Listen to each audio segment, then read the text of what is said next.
в хмарне середовище, і потім надійшли посилання. Добре, дуже дякую. Вибачте, що так спочатку не зорганізувались. Thank you so much and sorry for this. No problem. No problem. Не проблема. So we follow the client in Sandplay. Now, this is not so true in Sandtray, but in Sandplay, we follow the client, attuning deeply. Отже, у Sandplay ми йдемо за клієнтом, глибоко співналаштовуючись із клієнтом. We let the process unfold without interrupting it. Ми дозволяємо процесу розгортатися, не перериваючи цей процес. And we trust the creative process. І ми також довіряємо творчому процесу.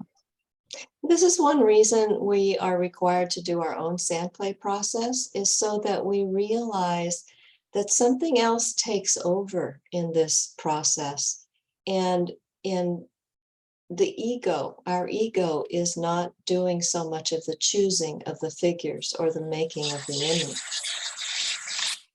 І також тому ми робимо і реалізуємо свій власний Sandplay процес для того, щоб краще усвідомлювати, як несвідоме веде цей процес, і брати до уваги, що его не контролює, не визначає те, що ми робимо в пісочниці. So in this way, a conversation develops between the ego and the unconscious. І таким чином формується діалог між его і несвідомим. Anytime we have a conversation, an intentional conversation between the ego and the unconscious, we are using what Jung called active imagination. And Sandplay is one form of active imagination. Кожного разу, коли йдеться про формування діалогу між его і несвідомим, ми використовуємо те, що Юнг називав активною уявою, і Sandplay є однією з форм активної уяви. So Sandplay is actually a method of being with rather than doing to.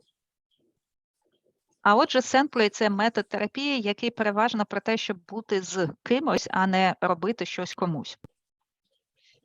You know, in these days, at least in the United States, therapists are being trained to do something, to, you know, use cognitive behavioral methods, to use protocols, to make something happen.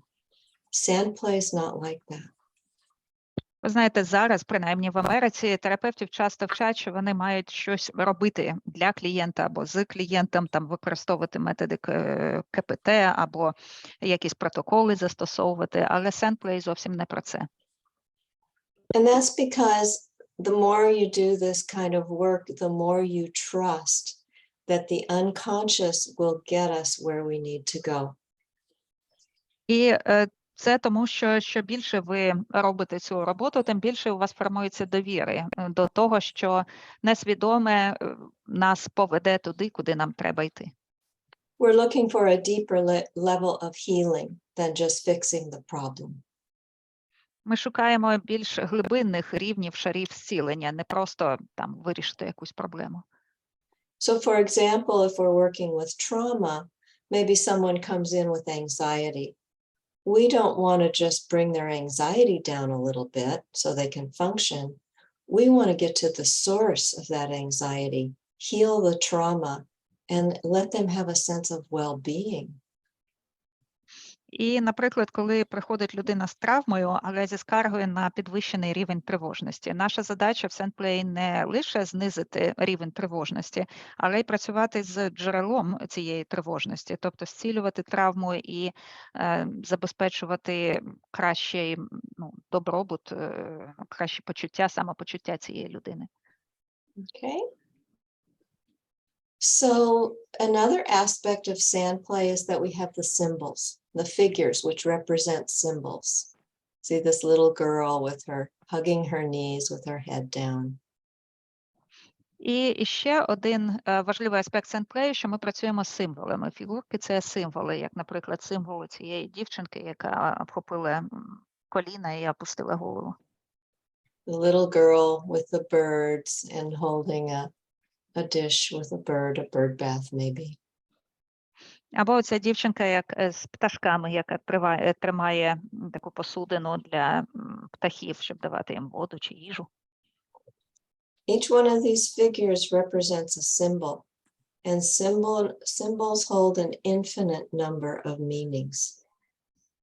Кожна з цих фігурок – це символ, а символ має безкінечну кількість значень. And there's something that happens when someone chooses a symbol. It transforms psychic energy inside them.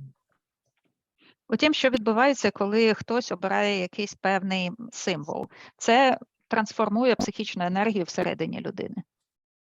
I have seen this in my practice when I'm not doing Sandplay, but someone will get stuck. Maybe we're doing a different kind of trauma work and they'll get stuck. Я спостерігаю це у своїй практиці, коли ми не працюємо з Сендплеєм, але коли відбувається застрягання. Скажімо, ми використовуємо інші методи роботи з травмою і застрягаємо в процесі. And I'll just say, how would it be if you went to the shelves and just chose a figure? І тоді я питаю, що було б, якби ви підійшли до поличок і обрали б якусь фігурок? And usually the client will get up and go over and choose a figure.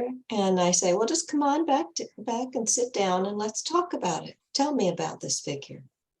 Зазвичай клієнт підходить до поличок, обирає якусь фігурку, символ, і я пропоную повернутися, сісти з цією фігуркою в руках у крісло і поговорити, розказати мені про цю фігурку.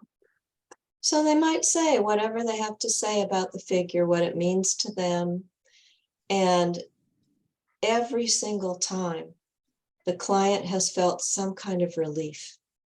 It's like it just integrates something. І клієнт може розповісти, які асоціації, що з цією фігуркою, і кожного разу це приносить полегшення, ніби відбувається якась невеличка інтеграція. So that's a really good way to use the Sandplay collection for trauma work, even if you're not doing Sandplay. It's also a good way to introduce clients to at least figures. І це хороший спосіб використовувати колекцію фігурок, навіть якщо ви не працюєте зараз в методі Sandplay, і також це хороший метод представляти цей метод клієнтам, хоча б починаючи з фігурок. So in Sandplay, we have this conversation going on between the ego and the unconscious, and we also have symbols that transform psychic energy. Отже, в Sandplay відбувається діалог між его і несвідомим, і також символи використовуються, які трансформують внутрішні енергії. These are very transformative things that are happening. І це дуже трансформуючі процеси, речі. So symbols express that which cannot be said. Very often there are no words for what someone needs to express, and the symbol is perfect for that as a starting point. Символи виражають те, що не можна висловити. Іноді для певного досвіду, певних переживань просто немає слів, і тоді символи стають у нагоді. So just choosing a symbol and putting it in the sand and then witnessing it in the presence of the therapist, just that helps integrate traumatic material. І іноді просто обрати фігурку, розмістити її в піску, і все це у присутності терапевта, це вже допомагає опрацьовувати травматичний матеріал. So just as practice, as you gaze at this image, how do you feel? What do you experience?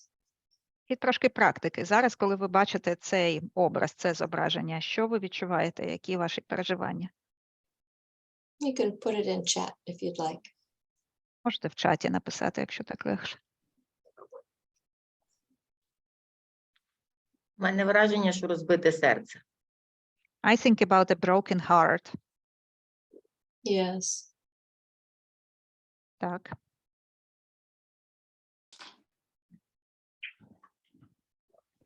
It is lonely or it is a burial place, grave, Yes. right.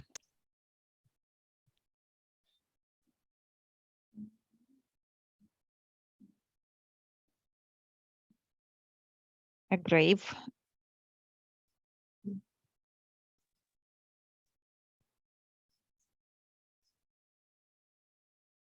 Does it make you feel sad or peaceful or upset? What's the feeling quality that you pick up from it? А які почуття це у вас викликає? Чи суму, чи такої миру, спокою, чи Я написала розстроєності? сум. For me, it чаті. is sadness, and also people write about peace and feeling solitude. Peaceful, Natalia writes, then anxiety, Антоніна. Mhm. Виглядає Yes. як цвинтар, мені здається. It looks like the graveyard. Mhm. Yeah. Yeah, this is a piece of coral, but it's shaped like a heart that could be broken, as Miroslava said. And this is a little acorn. Так, це дійсно форма серця, яке може виглядати як розбите серце, як сказала Мирослава, і там є поруч жолудь. So this image says a lot to us. This image speaks to us without words. Цей образ багато нам каже. Він звертається, говорить до нас без слів. And when a client makes an image and they witness it, it changes something inside them. It changes the flow of psychic energies. І коли клієнт формує образ і стає свідком формування цього образу, то що змінюється всередині? І це змінює рух внутрішніх психічних енергій. So healing in Sandplay comes from the creative experience itself, not from understanding that experience. А отже, зцілення в методі Sandplay забезпечується самим творчим досвідом, а не розумінням цього досвіду. And given the right conditions, this is what Jung said, given the right conditions, which the therapist provides, the psyche is self-healing. І Юнг пише про те, що якщо існують відповідні умови, якщо терапевт їх створює, тоді психіка здатна самовідновлюватись. Now, what he doesn't say is that it takes a lot for the therapist to provide whatever the right conditions are for a particular client. Утім, він не говорить про те, як багато зусиль треба докласти терапевту, щоб створити ті необхідні умови, які потрібні для того, щоб ці процеси відбувалися у клієнта. We need to be compassionate witnesses, and we need to hold and contain like a good mother. Ми маємо бути співчутливими свідками, але також забезпечувати контейнування і холдинг як хороша мама.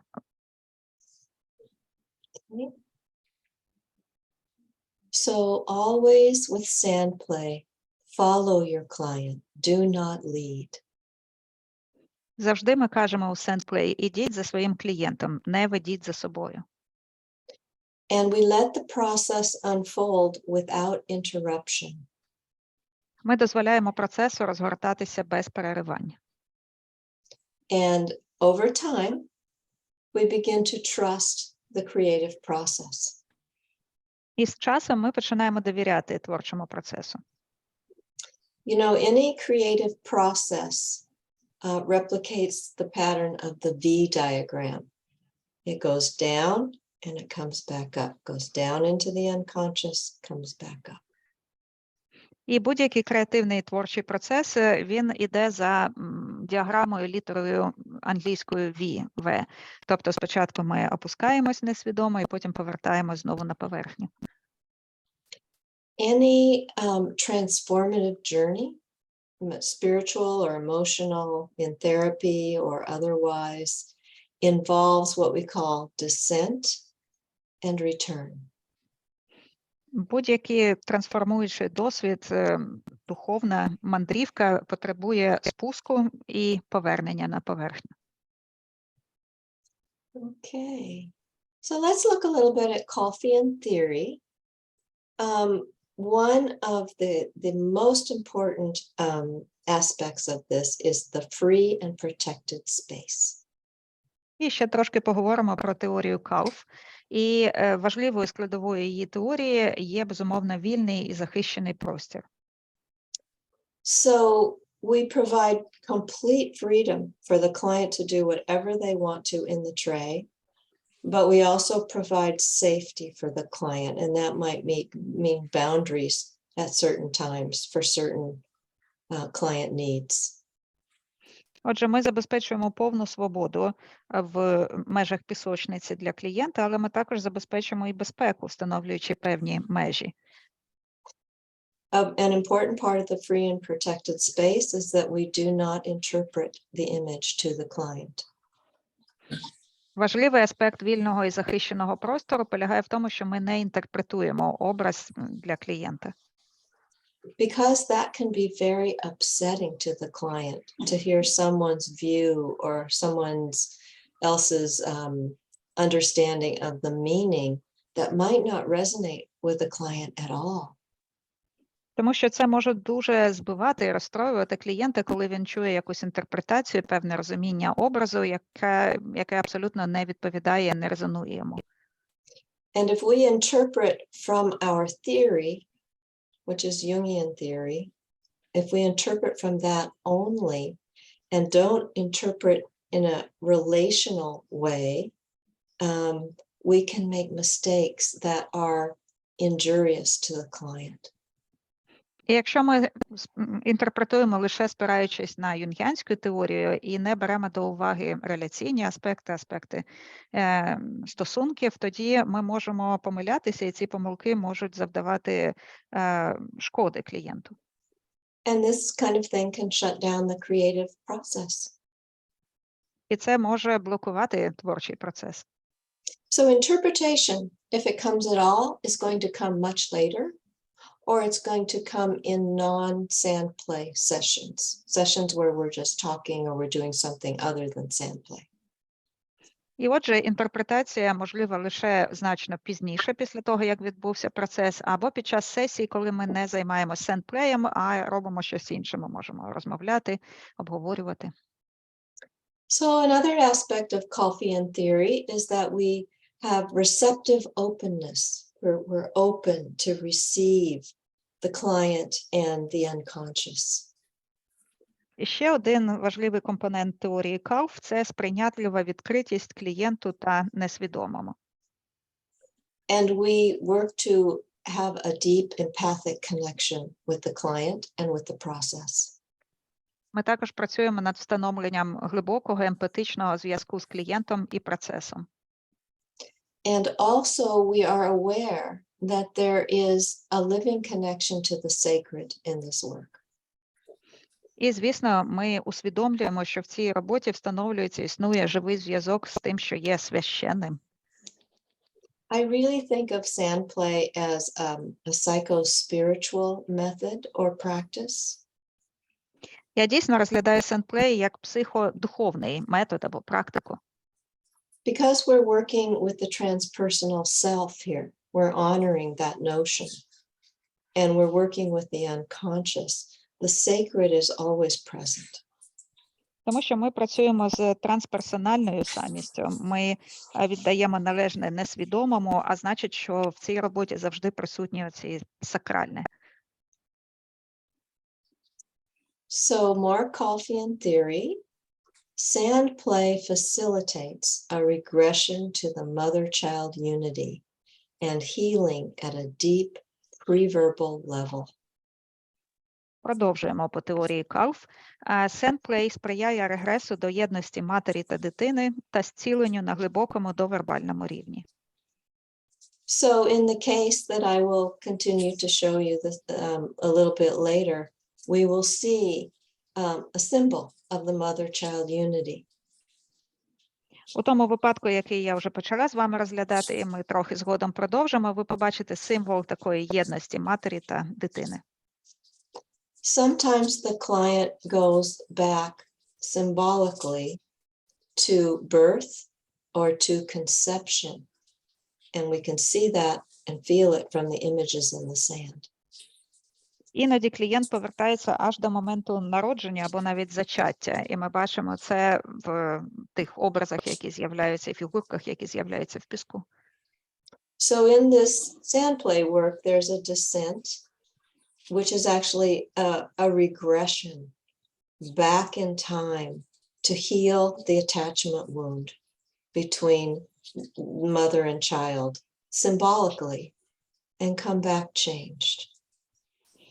І в цій роботі відбувається регресія, відбувається спуск, коли ми повертаємось назад у часі для того, щоб зцілити травму прив'язаності, рану прив'язаності і відновити символічно стосунки, відносини між матір'ю та дитиною і повернутися в теперішній час уже трансформованим. So when we talk about the mother-child unity, it's a bit abstract because it's an internal image of safety.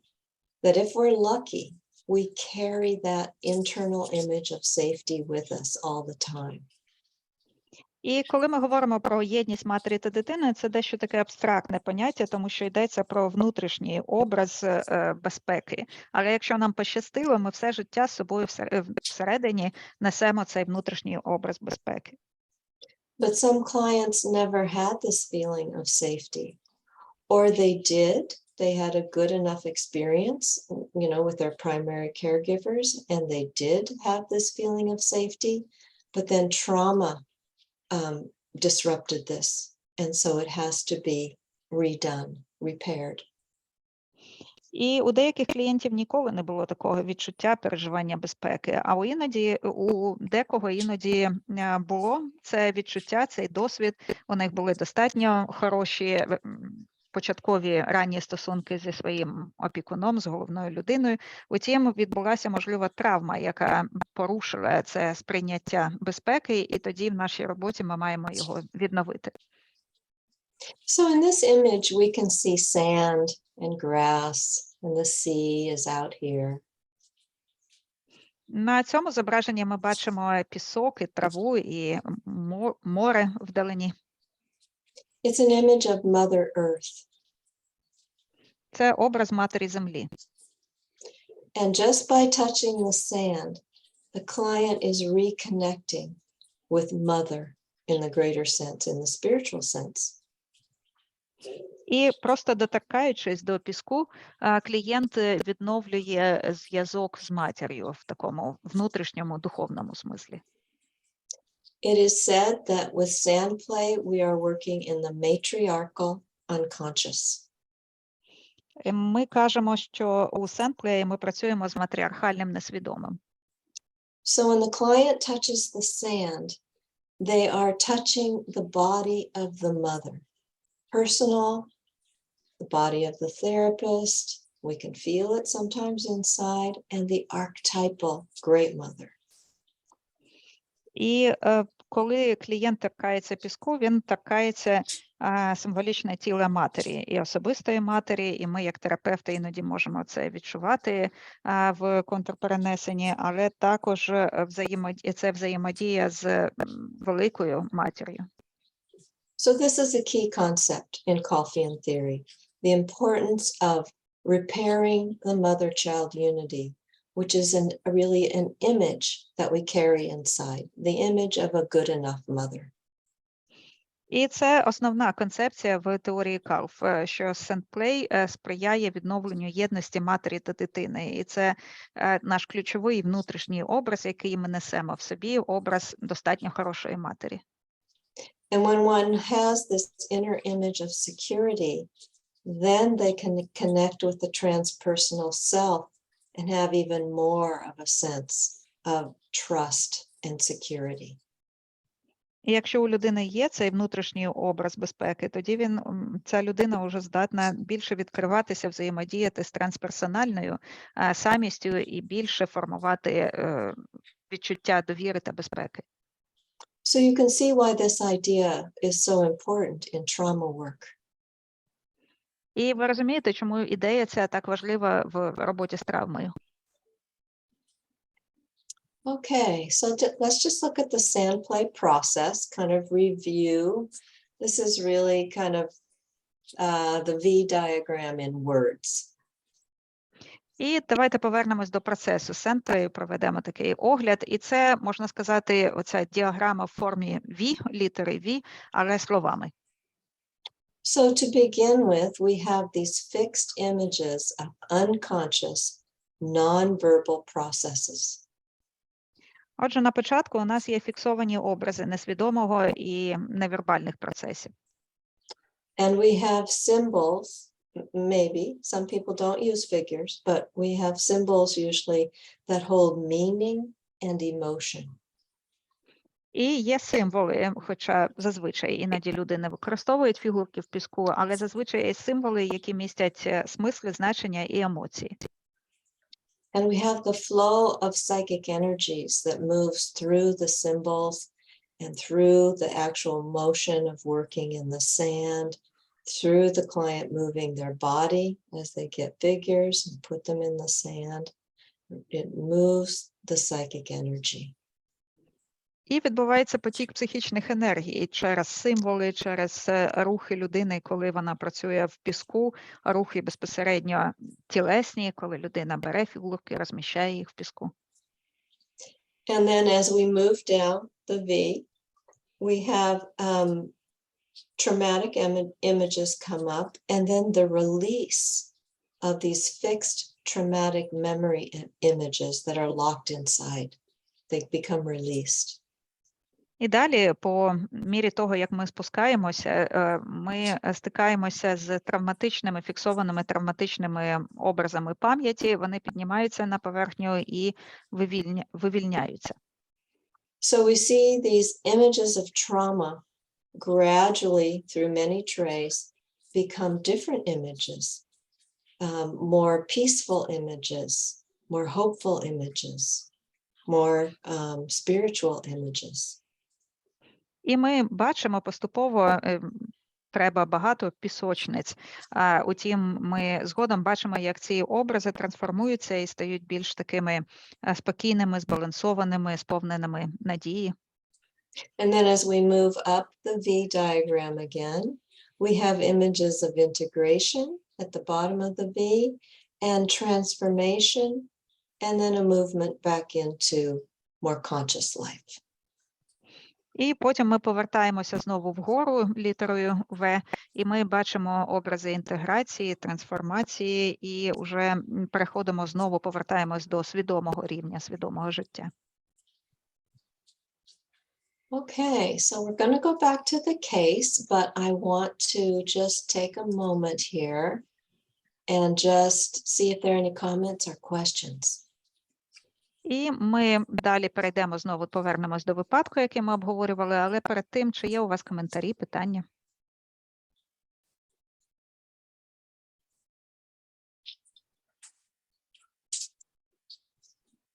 Добрый вечер. Я бы хотела задать вопрос. Линда, когда вы говорили о том, что песок – это как символ контакта с материнским телом, у меня возник такой практический вопрос, когда у человека был очень травмирующий опыт с матерью.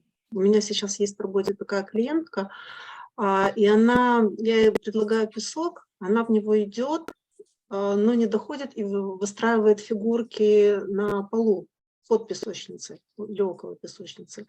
Можно ли это связать? Вот я все размышляла, вот о чем это, и о том, что человек просто не готов еще идти в этот контакт с матерью, с материнским. You mentioned, Linda, about that contact with sand is actually about contact with the mother, with the maternal, with the mother's body. And what if someone had very traumatic experience with the mother? For example, I have a client who had that in her history, and I suggest sand work, and she goes to sand, but she never reaches the sand. She takes the figures and she places them under the sand tray on the floor. So I've been thinking about what that could mean. So is that about that she's not yet ready to go there? She is not yet ready to be in contact with the maternal? Yes, I think it is. I think she's not ready. Go ahead. Так, я думаю, що це саме про це, що вона ще не готова. It is kind of classic with complex trauma that the clients do not touch the sand. It happens all the time in my practice that they do not touch the sand, but they are working with it. They're putting the figures, hopefully, on top of the sand. And eventually they might trace a little circle or, just touch it barely or add a little water. Так, і це класична ситуація для клієнтів, які пережили комплексну травму. У мене багато дуже таких клієнтів, які в такій ситуації не торкаються піску. Вони можуть з ним працювати так поверхово, ставити фігурки на пісок, не торкаючись його, або згодом потрошку там намалювати якесь коло і потрошку починати взаємодіяти. But it's important to know that really good healing work can be done even if the person does not touch the sand. Але тут важливо пам'ятати, що хороша, зцілювальна, зцілююча робота можлива навіть якщо клієнт не торкається піску. Now, in the case that I'm showing you, she almost never touched the sand. You do see lines or, swirls in the sand in that case, but I made those. I didn't smooth it over completely. So just know that this client barely touched the sand. Цей випадок, який я вам представляю, ця клієнтка практично ніколи не торкалася піску. Ви можете помічати там на піску якісь лінії чи такі коловороти, але це те, що я робила, коли вирівнювала пісок. Але вона практично ніколи не торкалася піску. And so if your client is using the floor instead of the tray, let's think about that. І якщо ваша клієнтка використовує підлогу, не використовує пісочницю, то про це варто думати. First of all, it's probably more like play therapy than it is Sandplay, but some really good work can be done, and she needs a bigger space. І, звісно, це буде більше така плей-терапія, ніж Sandplay-терапія, але це робота, яка дозволяє досягти хороших результатів, і в цьому випадку їй просто треба більше простору.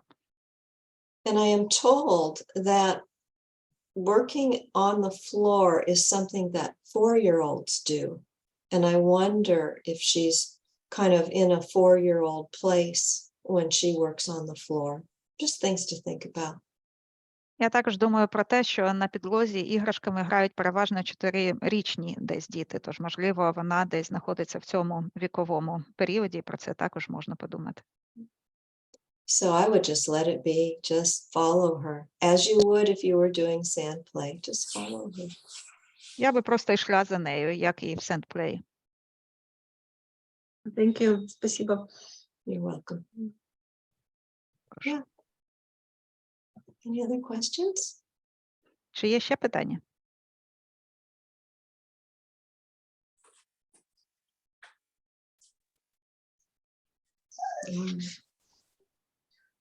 I want to answer a question that I think the case shows this, but this was a question that was sent to me by Miroslava.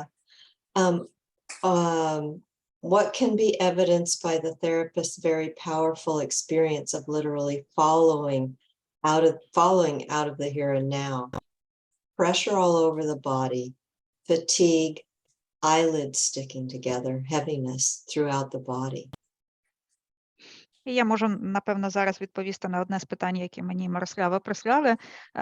В принципі, ми будемо про це говорити, коли будемо говорити про випадок, але питання таке, на що може вказувати ситуація, коли у роботі з випадком терапевт відчуває дуже сильно такий, нібито тиск, втому, злипаються очі?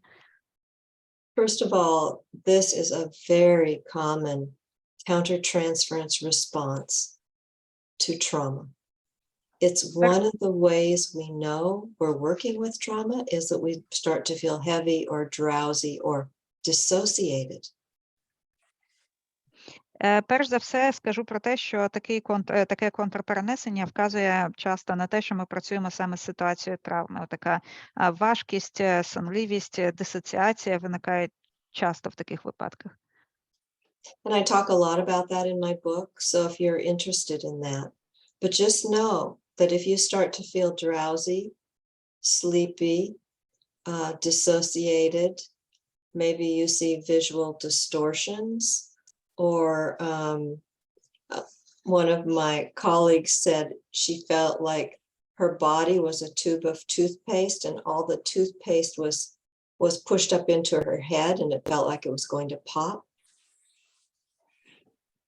Але пам'ятайте про те, я детально це описую в своїй книзі, але скажу про те, що коли терапевт відчуває сонливість і дисоціацію, можуть навіть певні викривлення візуального сприйняття спостерігатися. Одна моя колега ділилася, що вона в одному випадку відчувала, ніби вона тюбик зубної пасти, і вся зубна паста видавлюється ніби нагору в голову, і її голова ось-ось вибухне.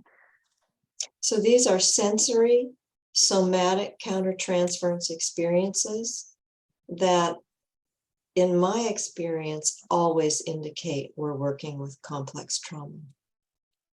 І це сенсорне, соматичне контрперенесення, яке, власне, в моєму досвіді практично завжди вказує на те, що ми працюємо з комплексною травмою.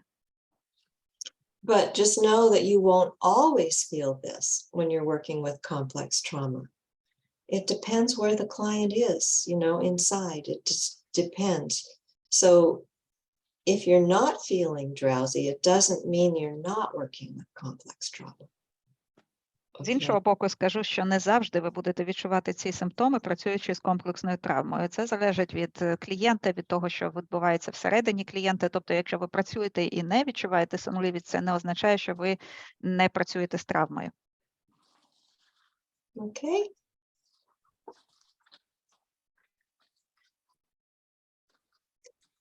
All right, and then another question is which figurines or symbols may indicate that the client is in one of the territories of desert, fear, hope, or numinosity? І ще було питання про те, які конкретно символи вказують на те, що клієнт знаходиться на одній з тих територій пустельного цього піску, або там, де страшно, або там, де є надія, нумінозного. I don't think we can say, because remember each figure, it might be really positive. This is Kuan Yin, the goddess of compassion. We think of him, her, as very positive, but every symbol has a negative aspect as well as a positive one. So I don't think that we can say, well, this symbol, you're going to find this in the place of fear or in the place of numinosity. You can find any figure in any of these fields. I call them fields. Я не думаю, що можна відповісти на це питання, тому що, як ми казали, кожна фігурка, кожний символ може мати і позитивні, і негативні значення. Ось Лінда показала фігурку богині співчуття, яка, здається, є позитивним образом, але має і свої негативні риси. Тобто я не думаю, що є якісь конкретні образи, які вказують на те, що ми не знаходимося на території страху чи нумінозності, тобто нумінозного. Тобто в всіх цих територіях можуть з'являтися будь-які символи. I think the main way you'll know is how you feel, what's the affect of the client, and how have things shifted. Has the energy shifted from one thing to another, one quality to another? І тут важливо, мені здається, відстежувати, як ви почуваєтесь, також відстежувати афект клієнта і чи відбуваються якісь суви в ситуації, чи змінюються переходи якісь. Okay, and then there's one final question. How can a therapist recognize absence or lack of energy, lack of emotion? І ще одне питання, як терапевт може розпізнати відсутність або брак енергії, емоцій у клієнта? I think one of the main ways is that we get bored. We get bored if there's no affect. We, as therapists, like affect. Мені здається, одна з основних ознак – це те, що нам стає нудно. Ми нудьгуємо, коли немає афекту, тому що ми, терапевти, любимо афекти. So if you find yourself being bored, then ask yourself, what is missing here? What is the affect that is missing? what, you know, and what do you feel inside? Sometimes you will feel it for the client. It's like as if the client has placed it in us, so we can feel it for them. І коли ми відчуваємо, що нам нудно, нудьгуємо, тоді треба подумати про те, чого бракує. Чи бракує афекту і де він, можливо, іноді клієнти розташовують, розміщають свій матеріал у нас, у терапевті. And I think with Sandplay images, you might look at it and go, I don't know, you know, it doesn't really grab you or strike you as something you want to stay with. And that can indicate depression. You know, sometimes depression isn't deep, dark, and traumatizing. It's just blank or it's dead. І також у Sandplay ми звертаємо уваги на образи, і іноді буває так, що образ якось не чіпляє, не вражає, і вам не хочеться бути з цими образами, з цими фігурами, і це може вказувати на депресію, тому що депресія – це не завжди те місце, де темно і страшно, а депресія – це може бути про таке омертвіння, коли просто порожнеча, нічого. But the main thing here is that we need to hold the free and protected space and remain compassionate, empathic witnesses that accept everything, even if there's no affect, even if we feel bored, we have to be there and hold like a good mother.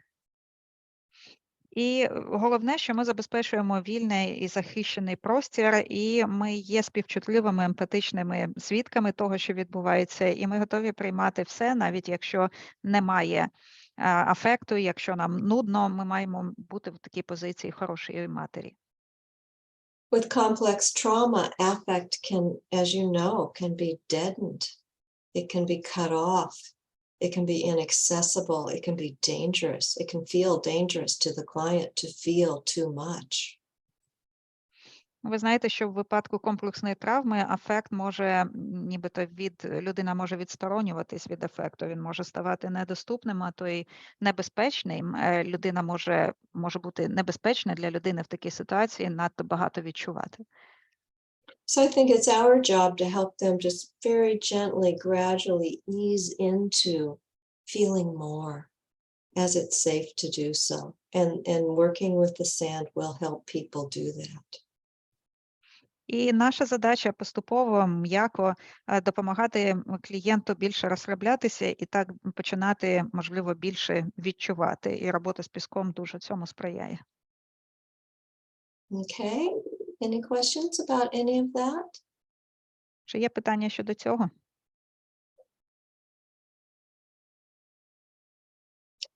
All right. Anything? Тут є питання у чаті, чи можна задати? There are some questions in the chat box. Is it possible to ask those? Sure. Так, давайте. Якщо клієнт 9 років кожен раз висипає в пісок купу фігур, змішує з піском, перемішує, а вже потім дістає і починає щось створювати. Завжди дуже багато фігур. Про що це? That's a case of a client who is 9 years old, and each time he or she puts a lot of figures in the sand and then mixes the figures and the sand, and only then gets one figure after another and starts creating something. So there are always a lot of figures in the sand. What could that be about? I think that's about, I don't know, but here's what I think, is it's about showing you the internal chaos and then putting it in order each time. Я не можу знати, але я можу думати про те, що так клієнт показує свій внутрішній хаос, що він спочатку створює картину свого хаосу всередині, а потім кожного разу намагається навести якось, врегулювати, лад якийсь навести. So often in Sandplay, we see this process of creation and destruction over and over and over again as someone sorts out the energies inside and puts them in their place and becomes reacquainted with them. І часто у Sandplay ми спостерігаємо процеси творення і руйнування, деструкції. Знову і знову повторюється цей цикл, і таким чином людина намагається якось впорядкувати, врегулювати свої енергії і створити для них нову структуру. So one way to think of this is this child is showing you the inner chaos and then showing you how it takes form. І можна думати про цей випадок так, що ця дитина показує вам спочатку свій внутрішній хаос, а потім показує, як він набуває певної форми. And this is good. This is great. This will get this little person to where they need to be. І це добре, навіть чудово, тому що це веде цього маленького клієнта на шляху, яким йому треба йти. Okay.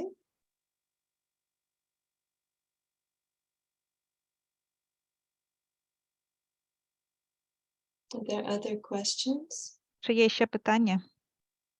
Ольга, якщо ви щось говорите, ми вас не чуємо, на жаль. Or anything else in chat? Чи, можливо, в чаті щось?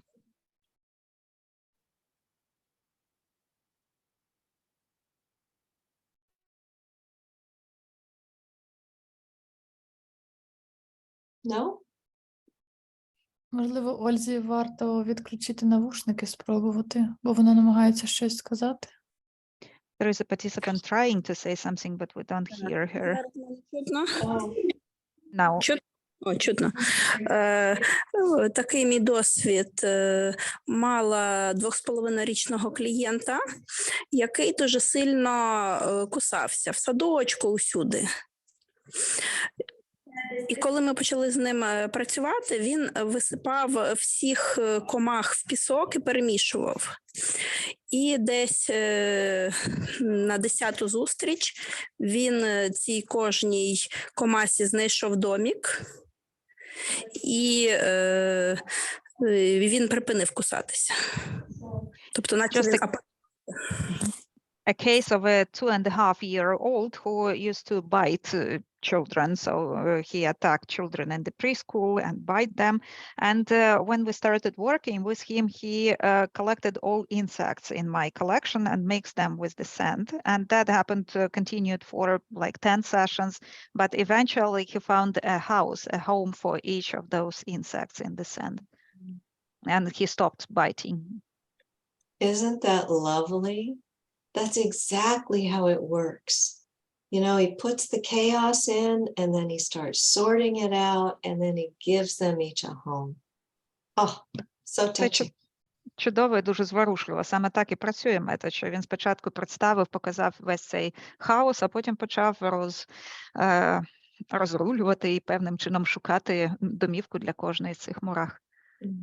It's really beautiful, isn't it, when that happens? It just touches our heart. And, you know, if you had given him instruction of what to make in the sand, or if you had interpreted along the way, oh, those icky bugs, you know, I mean, it wouldn't have gone that way. І це прекрасно. І це дійсно так дуже зворушує. І якби ви давали йому інструкції, чи там інтерпретували, які там відразливі комахи, він би не прийшов туди, куди прийшов. Yeah. I think that's about the thing about Sandplay is we see it work and we go, oh, and there's this magic to it that never goes away. І що прекрасно в Sandplay, що ми бачимо, як він працює, кожного разу дивуємось, і в цьому є така якась магія, яка не зникає з досвіду. So is there another question or comment? Чи є ще коментарі, питання?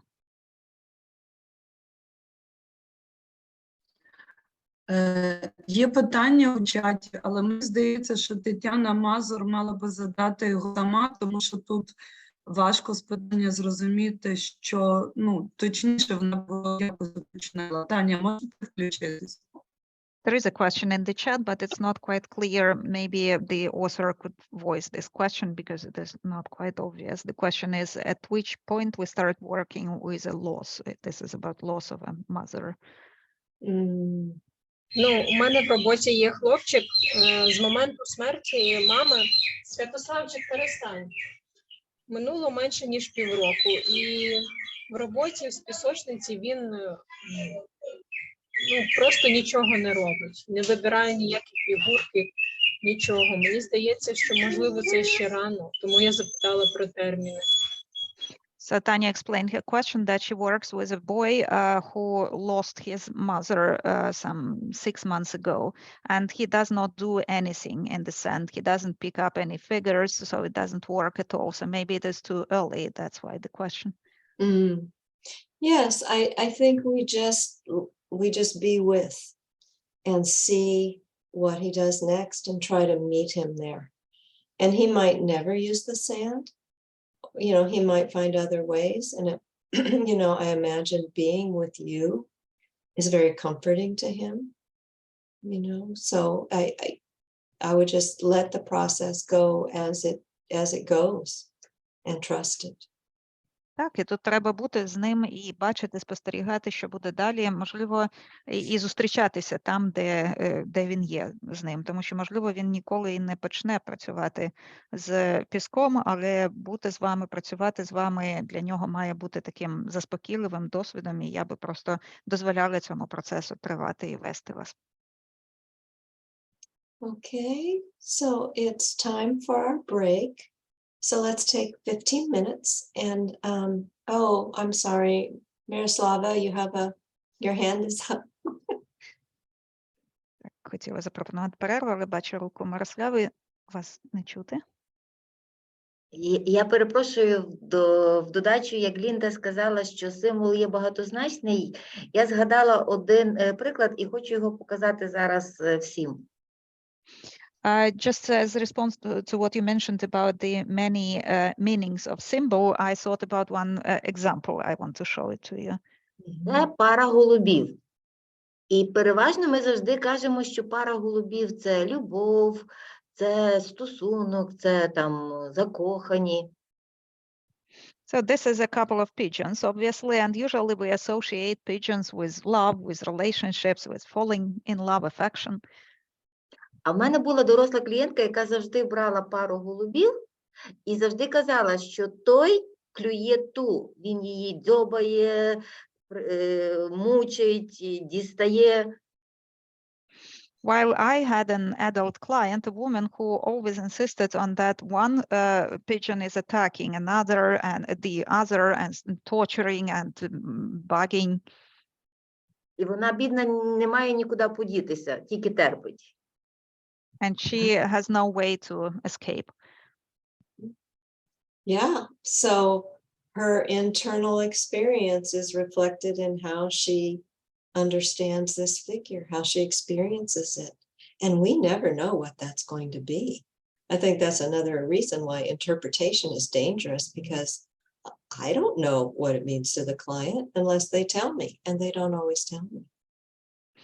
І це дійсно те, що відображає її внутрішній досвід, і ми ніколи не вгадаємо, що може значити той чи інший символ для клієнта, і це ще раз підкреслює, наскільки небезпечно пропонувати інтерпретації, тому що я не знаю, що те чи інше значить для клієнта, якщо він мені не скаже, а він не завжди каже. Okay, so let's take our break and 15 minutes, so come back at 25 minutes to the hour. І давайте тоді зробимо перерву і повернемо за 15 хвилин, за 25 хвилин 8 по Києву.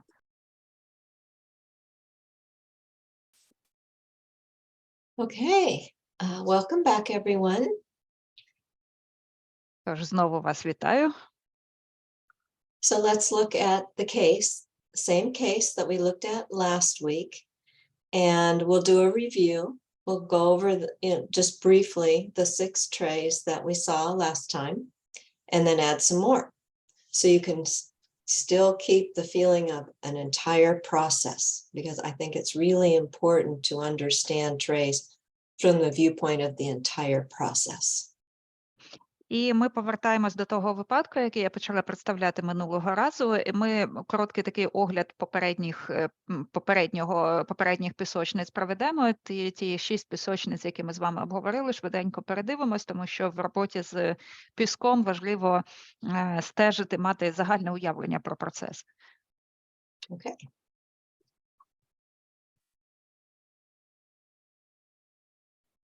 Okay, so we're going to be approaching part 2. Remember that part 1 was about establishing safety and connection with the therapist.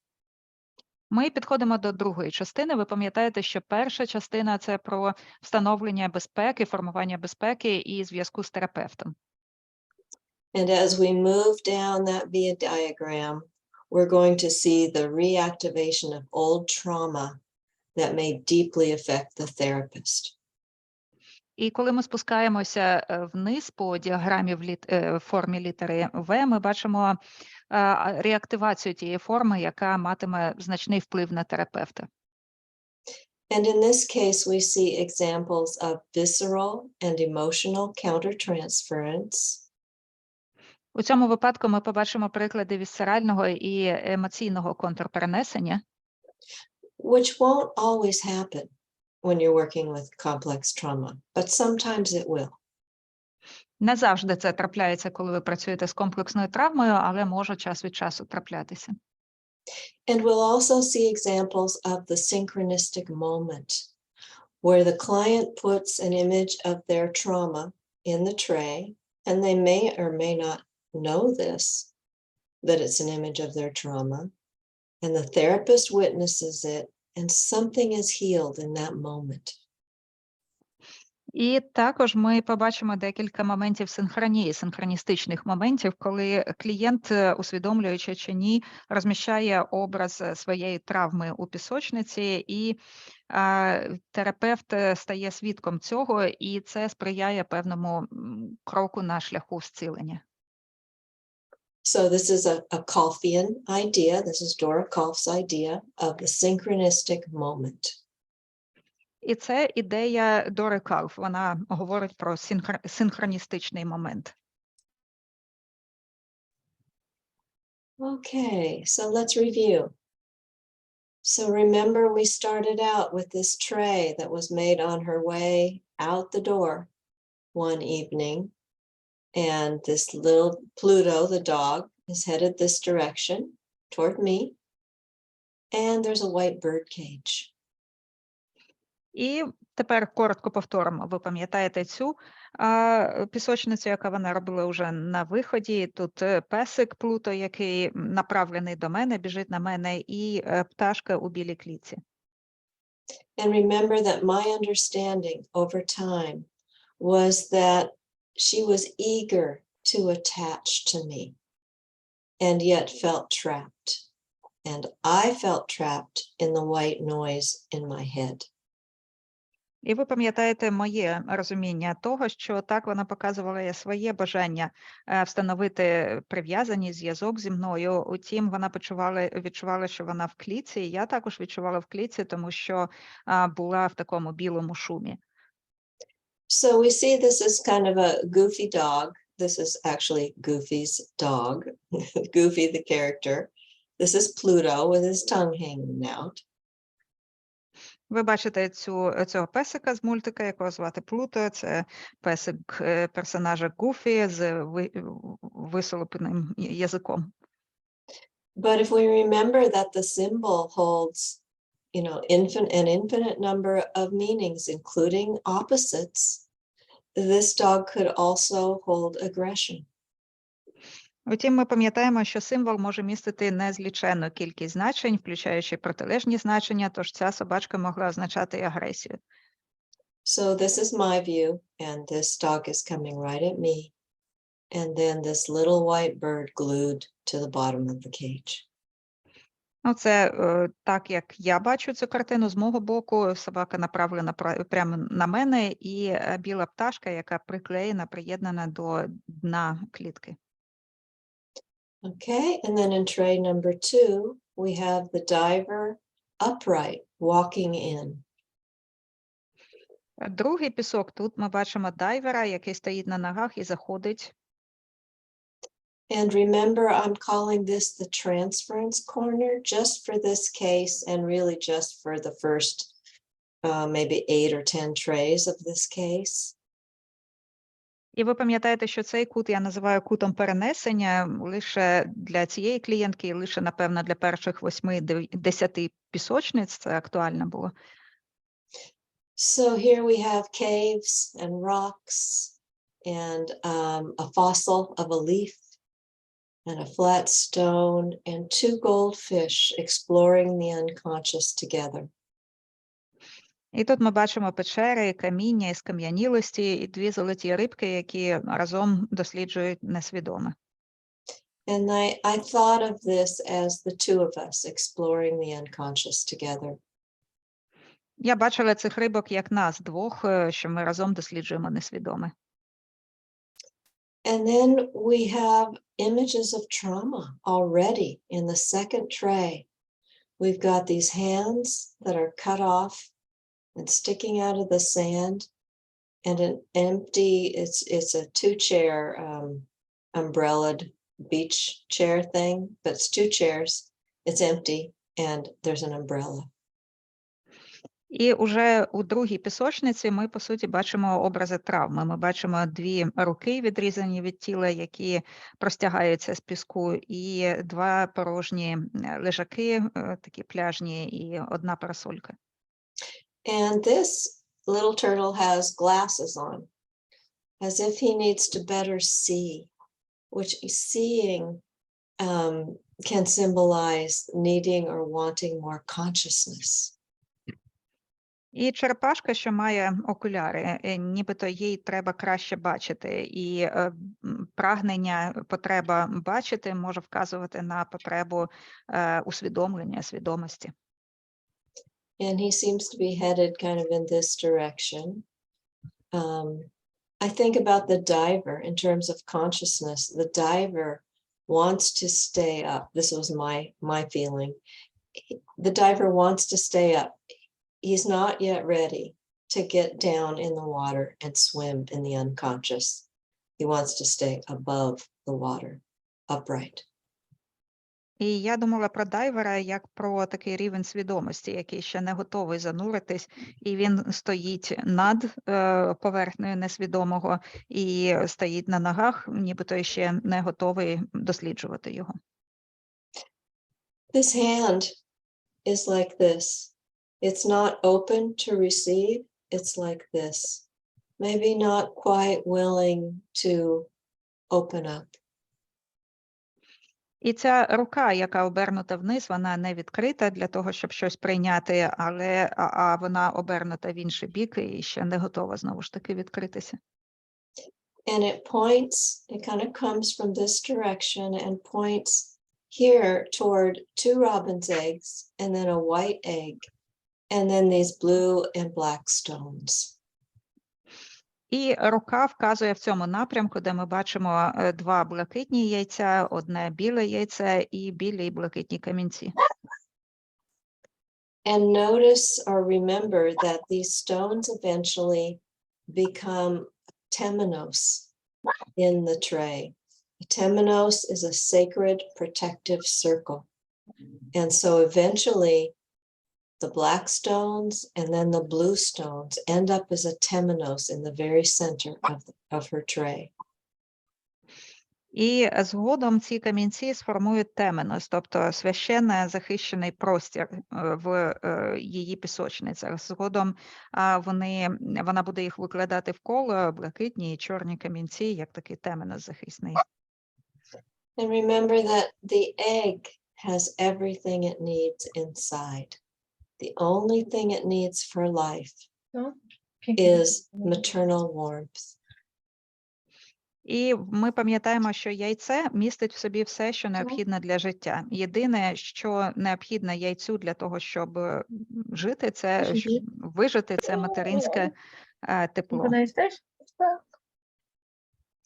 And then we have these 2 skeletons looking like they're reaching for each other, lying down. І також ми бачимо ці два скелети, які нібито тягнуться один до одного лежачи. And my thought was, there we are, clinging to each other in the white noise. І я думала про нас, що ось ми тягнемося одна до одної серед цього білого шуму. Now I knew that the white noise was coming from her because I never experienced it with any other client. І я знала, що білий шум – це те, що вона виробляє, що виходить від неї, тому що в мене ніколи не було такого досвіду ні з ким з інших клієнтів. So it was a very unique experience, and I only felt it in the verbal therapy. I did not feel the white noise when she did Sandplay. Це був унікальний досвід, унікальне переживання, і лише під час вербальних сесій, тобто я не чула цього білого шуму, коли ми працювали в пісочниці. So something happens, you know, if we're in kind of a traumatic countertransference experience, kind of pervasively. When someone approaches the tray, very often that shifts and that goes away, and we are in transitional space, what Winnicott we call transitional space, where things can start to move. І це те, що відбувається, коли ми починаємо працювати з піском і з пацієнтами з травмою. Коли пацієнт наближається до піску, відбувається якийсь сув, відбуваються якісь зміни, формується те, що Віннікот називав перехідним простором, і починаються якісь зрушення. Claire, the client, talked to me about her daily life while she made this tray. She was very animated. Remember, she always spoke non-stop and wouldn't let me speak. Клер, клієнтка, постійно говорила про події свого буденного життя, коли вона працювала в піску, і ви пам'ятаєте, що вона була така дуже жвава, постійно говорила, не даючи мені можливості говорити. So you can see that this tray, I would call it incohesive. It's not a cohesive image that hangs together or goes together in a way that makes sense. І я би назвала цю пісочницю, цю картину незв'язною. Тобто тут немає такої якоїсь зв'язності, яка б давала їй якийсь смисл. The figures aren't really related to each other. And this is very common with complex trauma. Фігурки мало зв'язані одна з одною, і це те, що ми спостерігаємо в ситуації комплексної травми.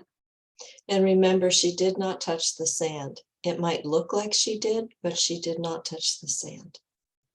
І ви пам'ятаєте, що вона не торкалася піску. Здається, що може торкалася, може здаватися, але насправді ні.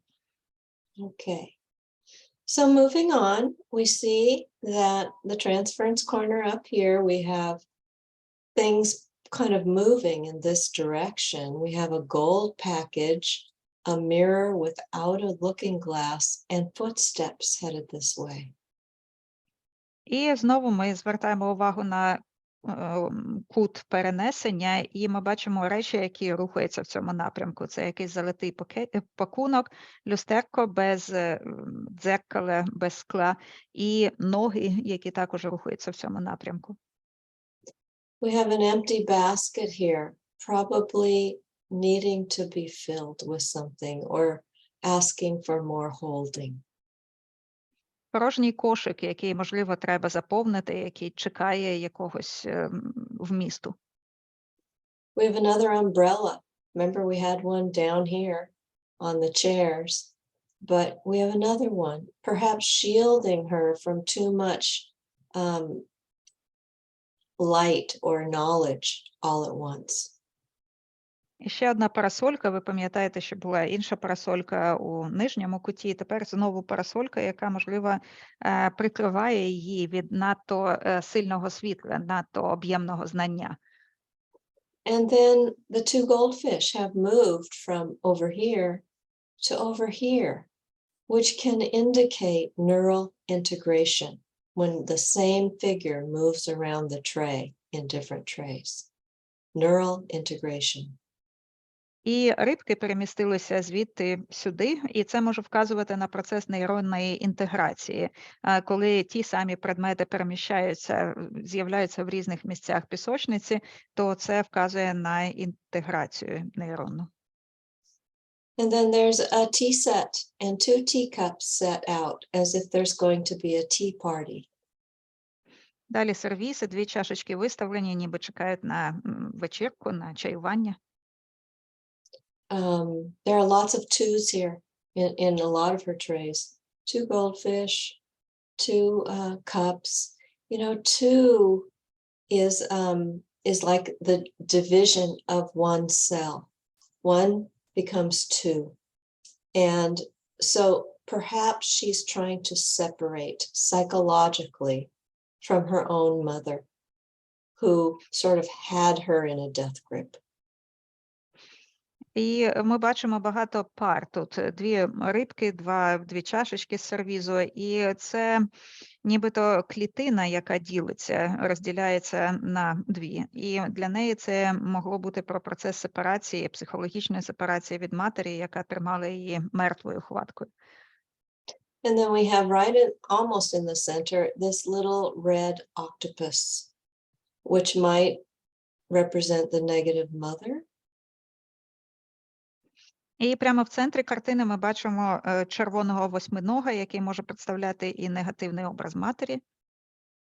Or the octopus can sort of, you know, symbolically grab the ego and pull it down into the unconscious for transformation. Або, можливо, символічно цей восьминіг захоплює его і затягує в несвідоме для процесу трансформації. And we have music. This is an old-fashioned record player, Victrola. We always have music in her, almost always have music in her trays. І музика є, такий старовинний грамофон, і вона постійно додавала фігурки, символи музики в своїй пісочниці. And I think this mirror represents her unmirrored self. If we're not mirrored appropriately, we don't know who we are. І це дзеркало, можливо, репрезентує невіддзеркалену її самість. Тобто, якщо нас не віддзеркалювали належним чином, ми не знаємо, хто ми. We need to have our feelings mirrored back to us so we feel validated. And the core of self-esteem is really having our feelings validated so that we know what we feel and we accept it. І якщо наші почуття не віддзеркалюються, ми не проживаємо валідацію. І це дуже важливо для нашої самооцінки, самоповаги, коли ми навчаємося розпізнавати свої почуття і готові їх приймати. Okay, so again, the transference corner, kind of moving toward me for connection, I think. Отже, знову ж таки, кут перенесення, який нібито рухається до мене, прагнучи, як я бачу, зв'язаності. And then we have this one. Remember this one? The large flat stone with a little stone on top and 4 terracotta buildings. І пам'ятаєте наступну картину, великий камінь, такий плаский з невеличким камінцем на горі, і 2 будівлі з теракоти, з глини.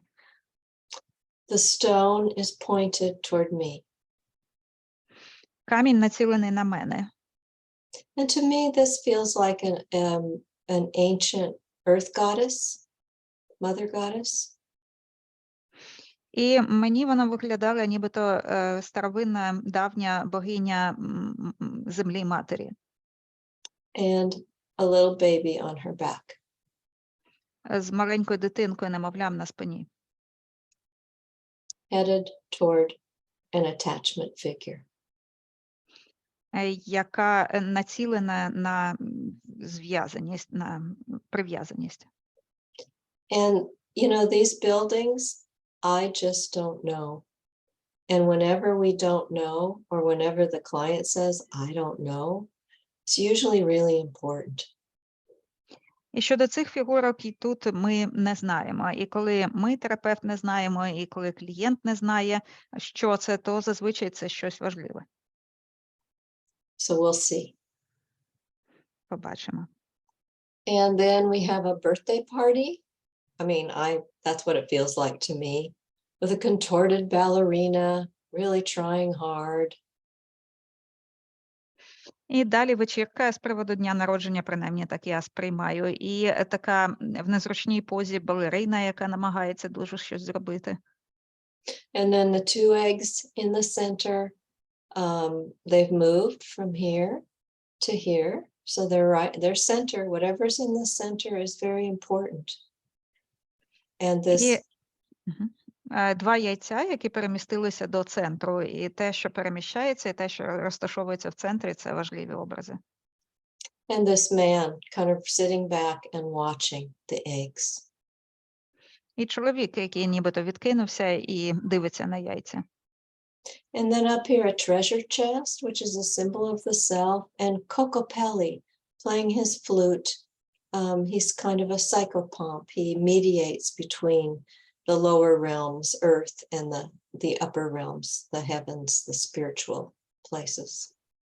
Скриня скарбів, яка представляє самість, і Кокопелі, оцей психопомп, який таке божество, яке єднає те, що над поверхнею, те, що під поверхнею. So we have children, little vulnerable figures, especially this little girl in yellow with a red hoop, which is a symbol of the self, and this little piglet. І діти, такі вразливі фігурки, особливо ця дівчинка у жовтій сукенці, яка має обруч, червоний обруч, це також є символ самості, і поросятко. And the little turtle with spectacles on is looking, I think, this way. І маленька черепашка з окулярами дивиться, здається, сюди. And remember, she told me that when she was 4 years old, she'd put on her ballet tutu and dance in front of the television for her father, but he would throw pillows at her because he was trying to watch the football game. І ви пам'ятаєте, я розповідала, що коли їй було 4 роки, вона вдягала свої балетки, пачку і танцювала перед телевізором для свого батька, але він кидався в неї подушками, щоб вона не заважала дивитися телевізор. So again, not a cohesive image, a lot of emptiness down here, which I noticed in quite a few of her early trays. І знову ж таки, незв'язаний образ, багато порожнього простору, що я зазначала і по попереднім картинам. So one thing we look for is for the images to begin to make sense in the whole tray, for things to be more related to each other. І на що ми зважаємо? Ми відстежуємо, коли різні елементи складатимуться в якийсь смисл, якесь значення, і буде більше з'являтися зв'язку між предметами. And we need to accept this image as it is. It's an image of trauma. Ми маємо приймати той образ, що є, таким, який він є, як образ травми. Or let me say, it's an image that will appear fragmented as the result of trauma. Або скажу так, що цей образ, він проявляється таким фрагментованим в результаті переживання травми. Okay, remember that about this time, I remembered a poem, Winnicott's favorite poem, but I didn't remember it correctly. And what I remembered was, on the edge of endless seashores, children play. І ви пам'ятаєте, що десь тут я згадала улюблений вірш Віннікота, але згадала його неправильно. Мені запам'яталося так: на краю безкінечного берега грають діти. And after this happened, this was in a verbal session that this happened, but afterwards the white noise became like the sound of the sea, the beach. І це трапилось на вербальній сесії, але після того, як я згадала цей рядок, білий шум перетворився на шум прибою, шум моря. So this is it's a countertransference experience that is partly about body sensation. It's a somatic countertransference that changes something in the relational field. Це контрпереносний досвід і таке соматичне переживання тілесне, яке змінює щось у полі. And then we see a concretization of the white noise in the image of this spiral white snake. І тепер тут ми бачимо конкретизацію цього білого шуму в образі спіралевидної білої змії. Now, I only say that because that was my experience. She put this in last, and I thought, there it is, the white noise. І я, звісно, говорю так, тому що це моє переживання, так як я бачила, вона цю фігурку поклала останню, і я подумала для себе, ось це образ білого шуму. Whenever we have a figure like this snake with his head above, kind of above the tray level, a giraffe, a tall building, an airplane, it could represent the alchemical operation of sublimatio. Коли ми бачимо такі фігурки, які високі і які височать над краєм пісочниці, скажімо, жирафа або цей змій, або літак, це може вказувати на образ того, що в алхімії називається субліматіо. Sublimatio is when the alchemist made something that created steam, and you know how steam rises? І сублімація – це коли алхімік виробляє пару, і ви знаєте, що пара – це те, що піднімається вгору. And I think of it as sometimes it's that like the snake has a different view of things, kind of an overall view. І я іноді думаю про це як про іншу точку зору, що ця змія, вона має іншу перспективу, іншу точку огляду. And it can also indicate dissociation, because dissociation is a kind of feeling, a diffuse feeling that's kind of, I think of it as kind of up above. І також це може вказувати на дисоціацію, тому що дисоціація – це також така розмита перспектива, нібито погляд згори. I also think of these empty spaces in the lower part of her tray as representing dissociation. І також я думаю про ці порожні місця у пісочниці, які також можуть представляти дисоціацію. And I could be wrong about that, but we'll never know. Я можу помилятися, але ніколи не знаємо точно. In a way, it doesn't matter because, you know, she played through her trauma and was better at the end of therapy, much better. So however we interpret these trays, it's the process that heals. І, звісно, це ті образи, які трансформуються у процесі. Як би ми не інтерпретували для себе ці образи, сам процес є зцілюючим. Dorokoff said that the therapist doesn't have to understand. The therapist needs to be working toward understanding the images in the tray and the process. Дороков каже, що терапевт не має розуміти, але терапевт має працювати у напрямку розуміння образів і процесів. So we see perhaps the opposites being split here. And we know that the opposites have to be split and kind of worked with, and then the transcendent function can come in, combining the two opposites, uniting them in a way that is truly symbolic.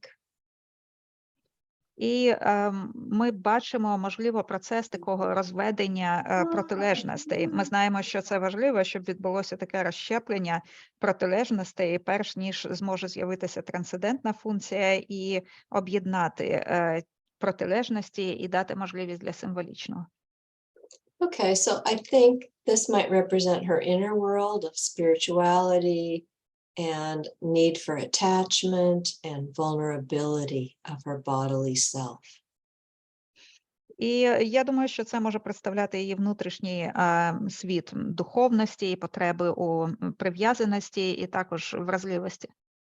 And this side of the opposites is connected through the bridge to the outer world. So inner and outer are being differentiated and connected. А тут через місточок, можливо, це те, що представляє її зовнішній світ. І таким чином ми бачимо внутрішнє і зовнішнє, і як вони взаємопов'язані. All right. So I'm just wondering how many people are feeling drowsy?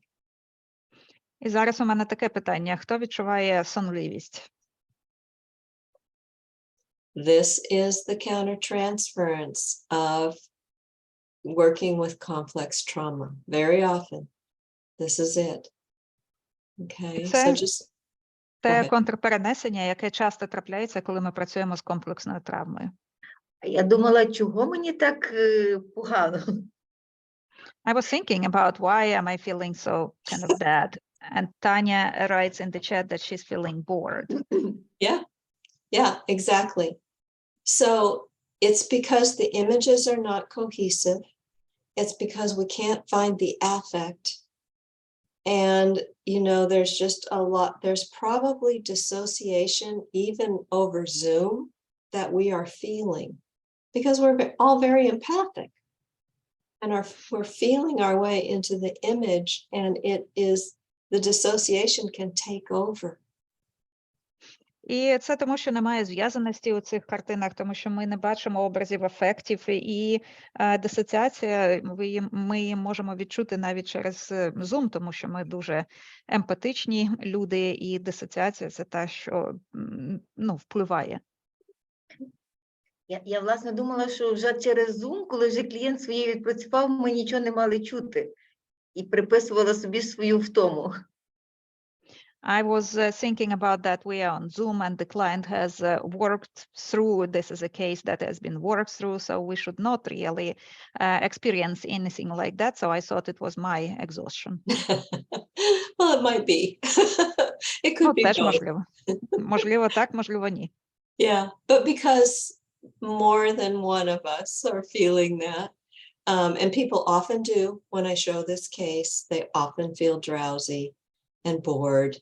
And that's one of the most difficult things that we need to tolerate and have compassion for while we're working with someone with complex trauma, is to really hold our own boredom and calm ourselves and work toward accepting all of it. І це принаймні часто трапляється, коли коли я представляю цей випадок, що люди відчувають сонливість і нудьгу. І це такий складний виклик, коли ми працюємо з комплексною травмою. Це переносити, відчувати співчуття і також приймати все це для того, щоб допомагати збалансовуватись клієнту. Okay, let's go back to the case. And so we've seen it this far. So these will be new trays going forward. So then we get this one. Now Отже, this, на цій пісочниці ми минулого разу зупинилися, і тепер підуть нові. І наступною пісочницею була ця. this feels more like one of those images of fear, that territory, rather than boredom. There is affect here. І це вже відчувається як образ в полі страху, а не нудьги. Тут є певний афект.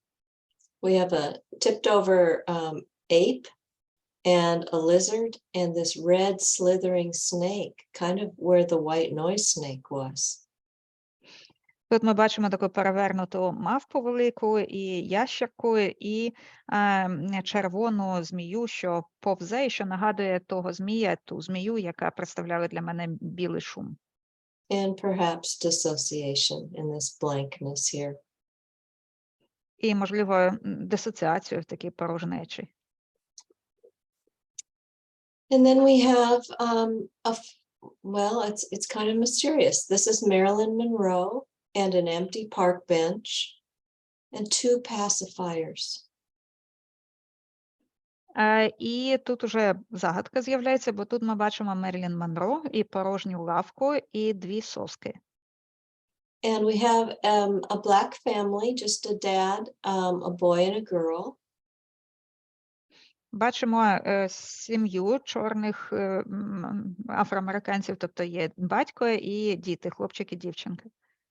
And a tricycle. І оцей велосипед триколісний. And then the same man and a woman now, kind of looking this way now, toward the ballerina. І тепер цей чоловік, але поруч уже жінка, і дивиться тепер сюди, на балерину. You know, the ballerina this one has always looked to me like she's working so hard. І ця балерина завжди, мені здається, що вона прям дуже-дуже багато зусиль докладає. And we have a bridge, kind of connecting maybe the mom and dad, masculine and feminine, we're not sure, connecting this side with the nuns and priests and maybe the ballerina, or maybe it's connecting nothing. І далі місточок, який, можливо, об'єднує материнське і батьківське, жіноче і чоловіче, оцей бік, де є монашки, священик, і бік балерини, а можливо, він нічого не об'єднує. So again, an image that is not cohesive. Does everybody understand what I mean when I say the image is not cohesive?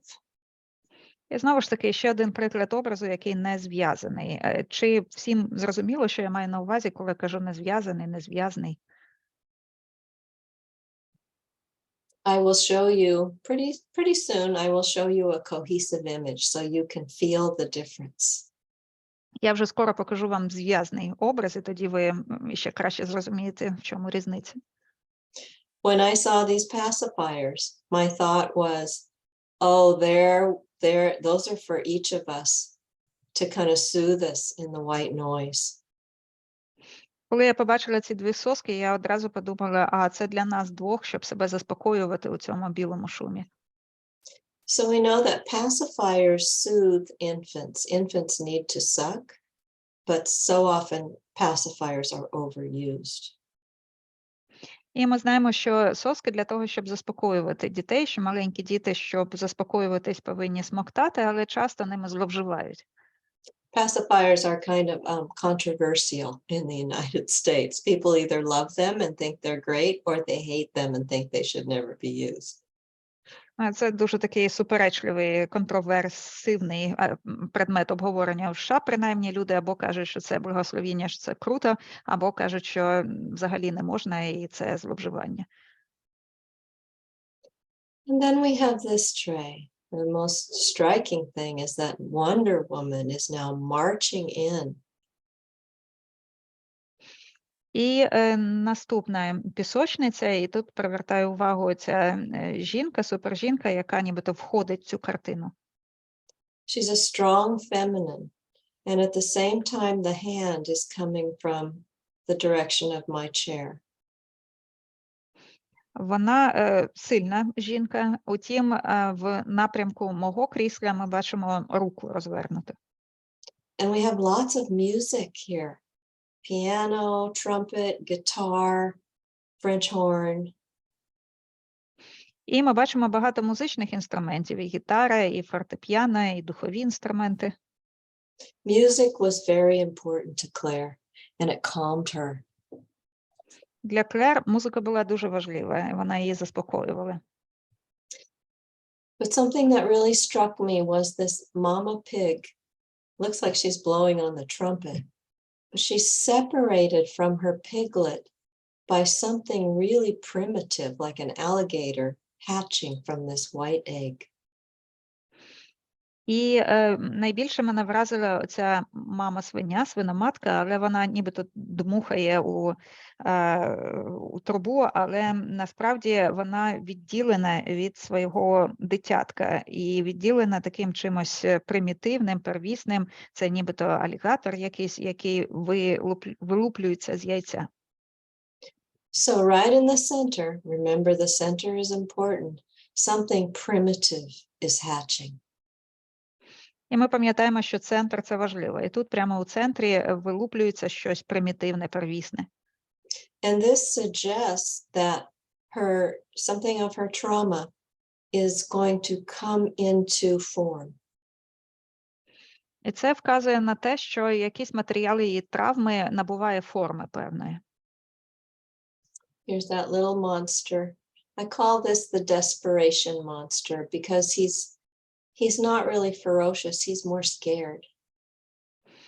І оцей невеликий монстрик, який я називаю монстриком відчаю, тому що він не так залякує, як сам наляканий. And then we have, it's kind of, look at the form of it, and let it affect you. І подивіться тепер на оцю форму цієї картини, і хай вона на вас вплине. I get the feeling that maybe this is part of something primitive that's hatched. У мене є відчуття, що, можливо, частково це те примітивне, що вилупилось. We have this ray and a manta ray and a purple snake now, not a white snake, not a red snake, but a purple snake and a shark. І ми маємо цього ската, і тепер уже фіолетову змію, не білу і не червону, і акулу. And it's like things are circling, but as we follow the line, we see that it's a spiral. І воно ніби рухається по колу, але якщо йти за цією лінією, ми побачимо спіраль. And so following the shark down, we have a guitar and a horn. І якщо йти, знову ж таки, проводити після акули цю лінію, то буде гітара, буде цей інструмент. And a golden bowl. This is one of those little chimes you kind of, like a gong that you hit and it makes a chime. І така золота куля – це такий теж свого роду інструмент, який там ви вдаряєте і чуєте звук, таке гудіння. And a platter of fruit, which is symbolic of the great goddess. Platters of fruit were always left at statues of the great goddess in the Celtic world. І тарілка з фруктами – це посилання на велику богиню, тому що в кельтському світі завжди до статуй великих богинь приносили тарілки з фруктами. It's an image of abundance. І це образ плодоріддя, коли багато всього, достатність. And we only have one egg now, the white egg, and then two flat stones. І лишається лише одне яйце, біле яйце і два пласкі камінчики. And I wondered about these flat stones. I just fantasized that maybe her feet now had a place to stand. Я думала про ці камінчики, фантазувала про те, що, можливо, тепер у неї є опора під ногами, двома ногами. You know, the feet that we see repeatedly are cut off at the ankle. And they seem to be moving around like they haven't found their spot yet. Оці ноги, які ми бачили раніше, які були відрізані від тіла на рівні лодижок, і вони нібито рухались по колу і не могли знайти собі місця. And then we have a little blue bridge connecting the golden bowl and the white egg. І невеличкий синій місточок, який об'єднує біле яйце та золотий шар. And so, with this tray, Claire told me a story about a famous violinist playing, I think he was playing in Jerusalem.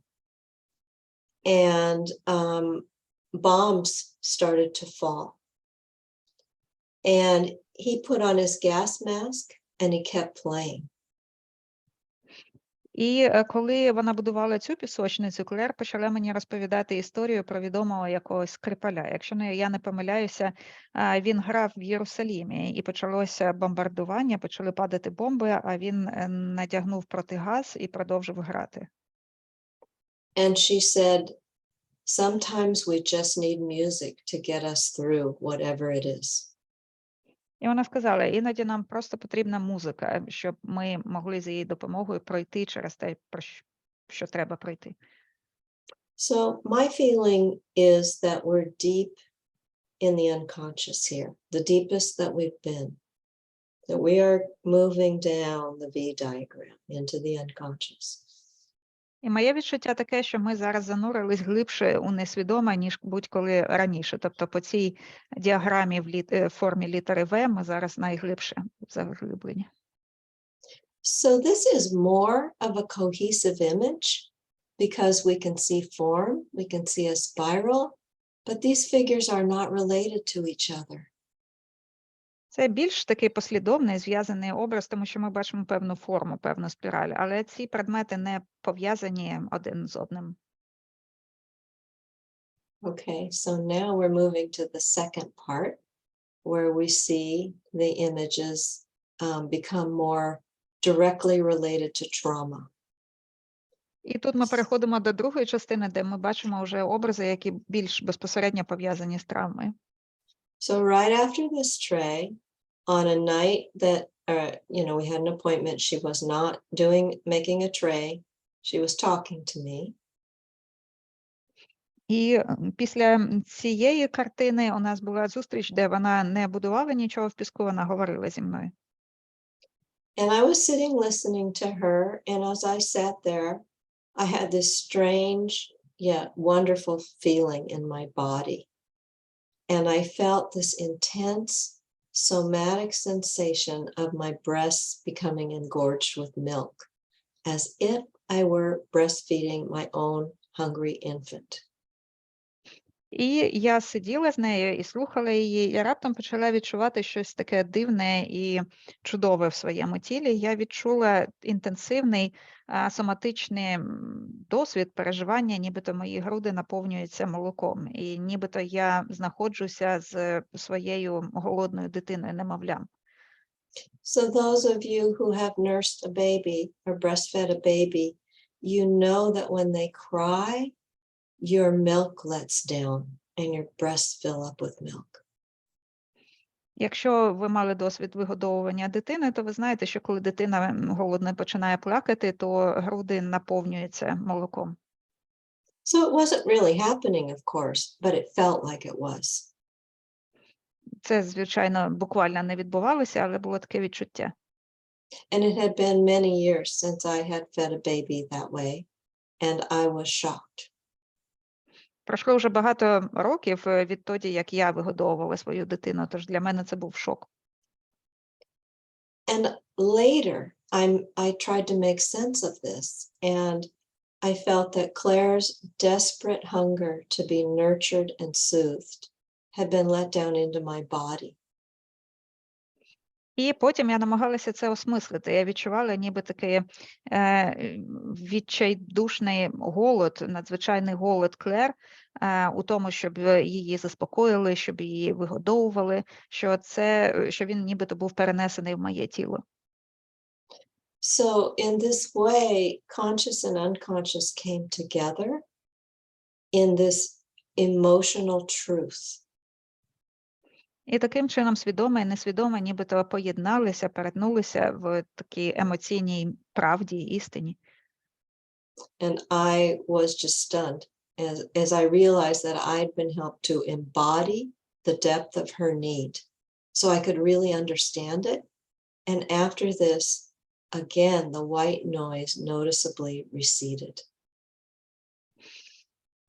І я була вражена, тому що я усвідомила, що у мені втілювалася глибина її потреби, її нужденності для того, щоб я могла краще зрозуміти, краще відчути. І після цього досвіду білий шум знову відчутно став тихішим. Now, this has never happened to me since or before. It's an unusual experience, but it's an example of the therapist digesting or metabolizing the client's affect through the unconscious. І це ніколи зі мною не траплялося ні до, ні після, тож для мене це був незвичайний досвід, але це про те, як терапевт може перетравлювати і метаболізувати афект клієнта.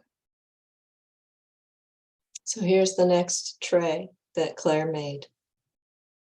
Це наступна пісочниця Клер.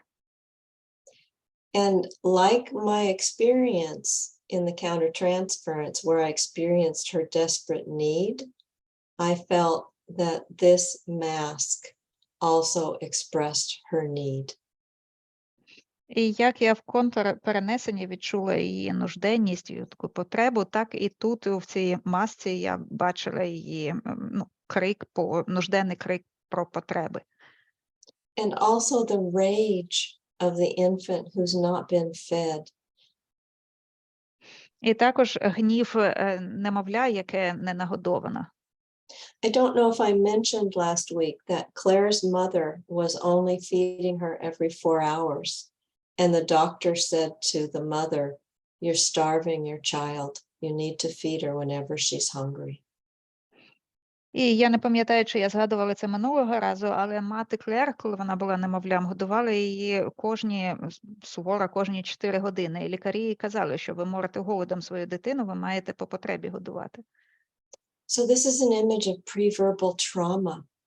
Infants cannot tell us what they're experiencing, but we can imagine the hungry little Claire's just her intense hunger that can be painful and her rage. І це довербальний досвід. Немовля не може розповісти нам про свій досвід, свої переживання, але ми можемо уявити це відчуття голоду і гніву, пов'язаного з ним. Notice that these stones now have become the black temenos. І дивіться, ці камінчики тепер стали чорним теменесом. So that's just the center of the tray. Let's look at the whole thing. Це центральна частина, подивимось на всю пісочницю. So this is an image of a little bit more obvious trauma, kind of the fear part. І це образ такої більш наочної травми, ця частина, що стосується страху. It's not really cohesive yet. Ще не дуже зв'язаний образ. We've got the two skeletons clinging together, facing each other now. Тепер ми бачимо двох скелетів, які чіпляються один за одного і зараз дивляться один на одного. Claire understood this as her and her sister. Клер розуміла ці образи як образи себе і своєї сестри. There's a mirror here that has a looking glass in it this time. Люстерко, цього разу з дзеркалом всередині, зі склом. And a wedding couple. І пара, шлюбна пара. And the hand is open. It's coming in from the left. Рука відкрита, простягається зліва. And two vehicles. And a black mask. Два транспортні засоби, чорна маска. And I thought that indicated that there's more trauma to come. Мені це здавалося вказівкою на те, що ще буде проявлятися більше травми. Something is still disguised. Щось іще замасковане. And look at these red beads that kind of give energy to this black mask. І подивіться на це червоне намисто, яке ніби додає енергії чорній масці. And then Marilyn Monroe with these purple and white beads that kind of make her kind of sparkle. І Мерлін Монро з такими пурпурними і білими намистом, які нібито підкреслюють її як таку сяючу зірку. And these are 1, 2, 3, 4, 5, 6, 7, 8, 9 birthday candles. А це 9 свічок на торт, який ставлять на Новий рік. На день народження, перепрошую. Now, I didn't know this at the time, but later Claire revealed that she had been sexually abused between the ages of 9 and 11. І So here я we- тоді цього ще не знала, але потім Клер розповіла про те, що вона пережила сексуальне насильство в віці від 9 до 11 років. So we know that sometimes, you know, we always sort of count things up. If we have like figures, count up the figures, how many of the same figure, and it might relate to an age or it might have some meaning. Від 9 до 11 років, тож ми іноді рахуємо предмети, які можуть вказувати на щось і нести певний смисл ці цифри. And then here's Marilyn Monroe looking at the candles. Marilyn Monroe, I only found this out accidentally because I was researching the figure of Marilyn Monroe, but she was also molested by her stepfather between the ages of 9 and 11. І Мерлін Монро дивиться на ці свічки. І я потім, уже намагаючись більше дізнатися про Мерлін Монро, я дізналася, що вона також переживала сексуальне переслідування з боку відчима в тому самому віці від 9 до 11 років. So, an image of trauma, and we have questions coming up. Тож образи травми, і виникають питання.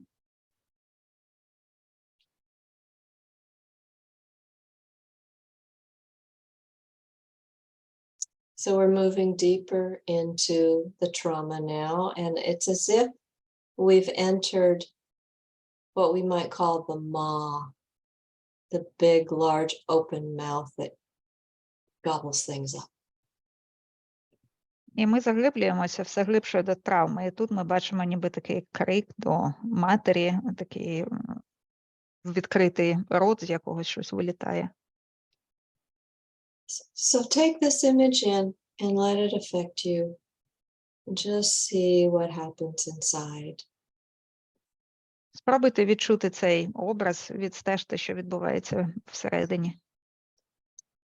So this is a shrunken head with its lips and eyes sewn shut. І це така ніби зів'яла голова, губи і очі закриті. And this is dark blue tissue paper that she spread here, and then she covered it with this black netting. І це така обгортка, обгорточний папір темно-синього кольору, який вона накрила сіткою ще темною. Do you use black veils for mourning? A black veil to cover the face? Чи у вас, коли в траурі, вдягають іноді чорну вуаль? Є таке? No? No. No. Okay. In in the United States, often women used to, not so much anymore, but used to wear a black veil to cover their face when they went to a funeral, or sometimes when they were in mourning. They would just cover their face. You could kind of see them, but it indicated that they were in mourning. У США зараз не так, але раніше було прийнято, що жінки, коли йшли на похорон або оплакували когось, вони вдягали, покривали обличчя такою чорною вуаллю, і це вказувало на те, що вони в траурі. The most famous image of this is Jackie Kennedy. Do you know President Kennedy, who was assassinated? His wife wore a black veil. You can find images of it online. Дуже відомі образи Джекі Кеннеді, коли вбили її чоловіка, президента США, що вона носила таку чорну вуаль, можна пошукати онлайн.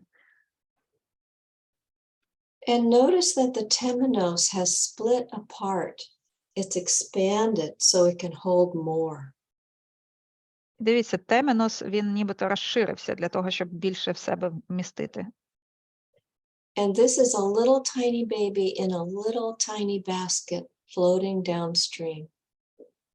І це маленька дитинка в маленькому кошику, яка пливе вниз по течії. And for me, this was an image of hope in the midst of despair and grief. That at least the baby, like Moses, had a little basket and might be rescued. І це для мене такий образ надії, сподівання у світі відчаю. Це ніби маленький Мойсей, який врятується в цьому кошику. And here's a little mirror and a little tiny skeleton. Маленьке люстерко і маленький скелет. And this is a green fence, it's metal. And she called this a life raft. І це шматок паркану металевого, але вона назвала це рятувальне шлюпка.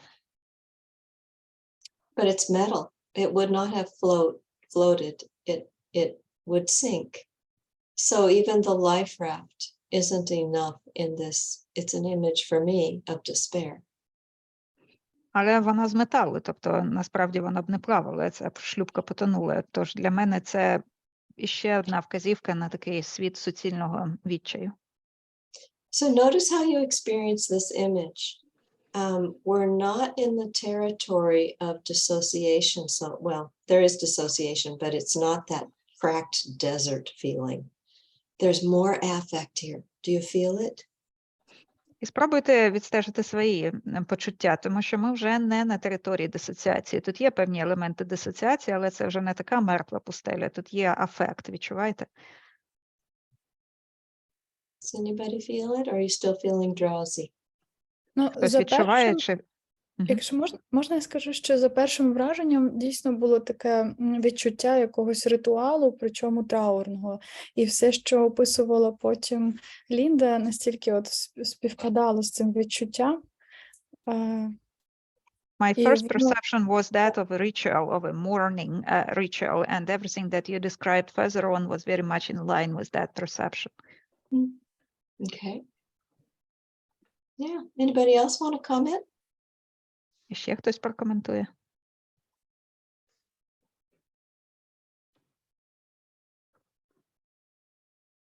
Моїм відчуттям, що така трансформація тіла пацієнтки, що раніше були такі часткові об'єкти, як руки, ноги, а зараз тіло як така річка без форм. I see this as transformation of the client's body, because previously there were these partial objects like hands and feet, and here it is like the body, like a shapeless river. Yeah. Yeah, and the feminine is coming in. And we always look for the feminine to come in, right? The feelings, emotions, and sometimes it's symbolized by water. And this is like a river. І з'являється жіноче, ми завжди відстежуємо, коли з'являється жіноче якісь емоції, почуття, і це ніби тече дійсно як річка. And this might be thought of as the dark feminine. Це можна розглядати як темне жіноче. But yeah, I think of this as Kali and the river of death. Do you know Kali? Я це сприймаю як Калі і річка смерті. Ви знаєте, Калі, що це? K-A-L-I. Let me just type it in. Напишу в чаті. Темна богиня матір, темна матір. The dark goddess mother, Пожираюча матір. devouring mother. Yeah, she's the goddess of death in the service of life. Так, вона богиня смерті на користь, на служіння життю. So if you look into her story more deeply, she really kills evil. Якщо глибше вивчити її історію, то ми бачимо, що вона насправді вбиває зло. So that's just my association. There's no reason why anyone would associate that with Kali except the feeling of death. Але це суто моя асоціація, немає причин, чому б всім асоціювати це з образом Калі, крім, звісно, такого сприйняття відчуття смертельного, смерті. Okay. So I just want to point out that from here to here, there's a shift into more negative, dark, scary imagery. Я хотіла показати, що від тієї пісочниці з акулою до цієї пісочниці ми бачимо більше негативного, більше такої образності темної, негативної.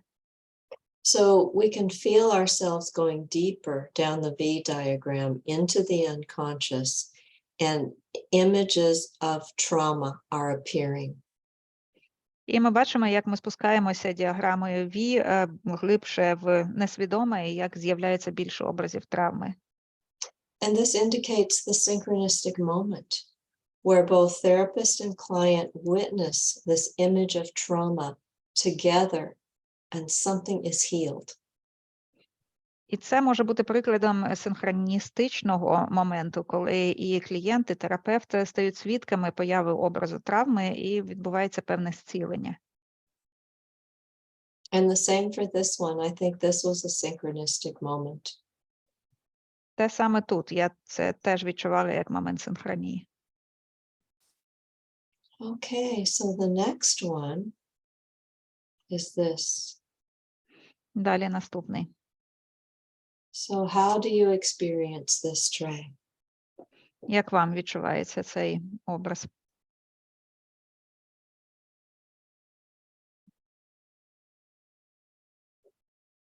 Ну, стає моторошно.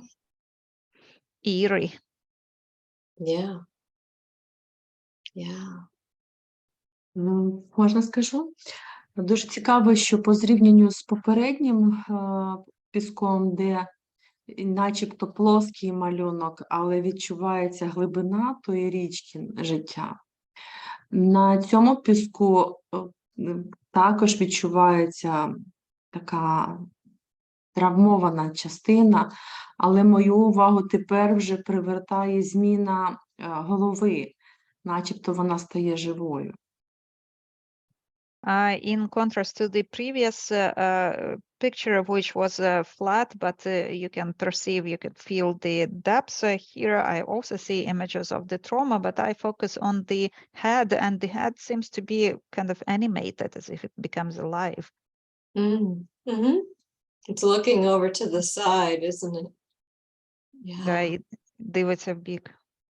Yeah. Мені виглядає, що дівчинка пішла на зустріч травми, подивитися на неї. To me, it looks like that the girl is heading towards the trauma to have a look at it, to face it. The girl, this one? Or Дівчинка, яка? this Ні, one? взагалі сама картина, сама пісочниця зображує те, як сама клієнтка хоче подивитися на свою травму. Meaning the client. Oh, The okay. client is ready to see and to witness, to face her trauma, and that she's ready for that. Yeah. And this is a baby's face. This is made for dolls, if you're a doll maker. So I think it's about seeing the trauma in an unconscious way, you know, from a non-verbal place. І це обличчя немовля. Це такі елементи, які роблять для тих, хто роблять потім з них ляльок. І це для мене про бачення травми з такого невербального рівня, з несвідомого рівня. And I think this is an image of the moment of fragmentation. І мені здається, це картина моменту фрагментації. Remember we talked about SIBAM. About what? SIBAM, sensation, image, behavior, affect, meaning. І ви пам'ятаєте, ми говорили про цю абревіатуру SIBAM. Відчуття, афект, значення. So I go like this to just remind you that parts of the psyche are shattered and split off and dissociated. And I think this tray might show an image of that. І я тоді описувала цей процес як процес такої фрагментації психіки, коли шматочки розлітаються, відбувається дисоціація. І для мене оця картина – це саме зображення цього. So look at the body parts. І зверніть увагу на частини тіла. It's as if there's been an explosion. Нібито відбувся вибух. The baby is kind of buried. This baby is whole. These figures are whole. І дитина ніби похована. Оця дитина повністю, і ця фігура повністю. But everything else is a body part. Oh, this one is whole. But a lot of them are body parts. І цей також, але решта це лише шматки, елементи тіла. And here, with all of these life rafts, we have 6 life rafts. This represents perhaps the alchemical operation of multiplicatio. І оці шлюпки, знову 6 шлюпок, які можуть представляти алхімічну операцію мультиплікадіо. Multiplicatio is when we have multiples of the same figure, and it suggests an attempt to really show the importance of this figure. Мультиплікація – це коли з'являється багато копій однієї тієї самої фігури для того, щоб привернути увагу до важливості цієї фігури. And I think it shows her desperate attempt to save herself in the moment of trauma. Мені здається, це показує її відчайдушні спроби врятуватися в момент травми. When the psyche is fractured in the moment of trauma, we bring in defenses to protect our vulnerability. Коли психіка розбивається, розлітається в результаті травми, ми залучаємо захисти для того, щоб захистити свою вразливість. And the main defense with trauma is dissociation. І основний захист в ситуації травми – це дисоціація. So I think we are back to the moment, a representation of this image that she's probably been carrying inside herself unconsciously of the moment. You know, there were many moments with complex trauma, but it's kind of an image of the many moments of abandonment that she experienced. І мені здається, що тут ми маємо справу з репрезентацією цього моменту, який вона несвідомо весь час носила в собі. Тобто це багато моментів переживання травми, але це нібито один, який є таким сукупним образом цього переживання покинутості. So there's a close-up. Це ближче.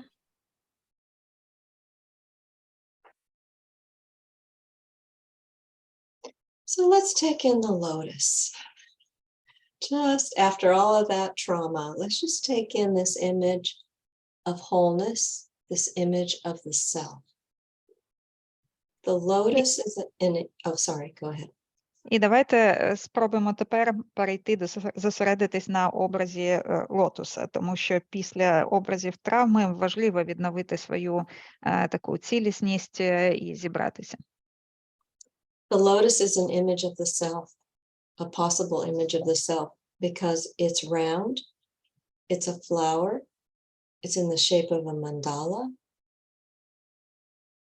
І лотос – це один з символів самості, тому що він круглий, це квітка, і це квітка в формі мандали. It's connected with spirituality in the form of Buddhism. Це пов'язано з духовністю у буддизмі. And it has roots that grow down, down, down, 3 to 6 feet and anchor in the mud. So it holds the opposites of the beauty on the surface and the roots in the mud. І також корінь лотоса може простягатися вниз аж на 3-6 футів, тобто на 2-3 метри, і тобто корінь лотоса у бруді, у багнюці. Тобто це те, що об'єднує красу на поверхні і багно на дні. Okay. So there are more trays, which I'll show you next week. But I thought we would, talk about this and take questions. And do you feel the movement down the V? We're not quite at the bottom point of the V yet. І на наступній сесії я покажу вам більше пісочниць, але зараз маю питання, чи ви відчуваєте цей рух вниз по літері В, хоча ми ще не сягнули дна.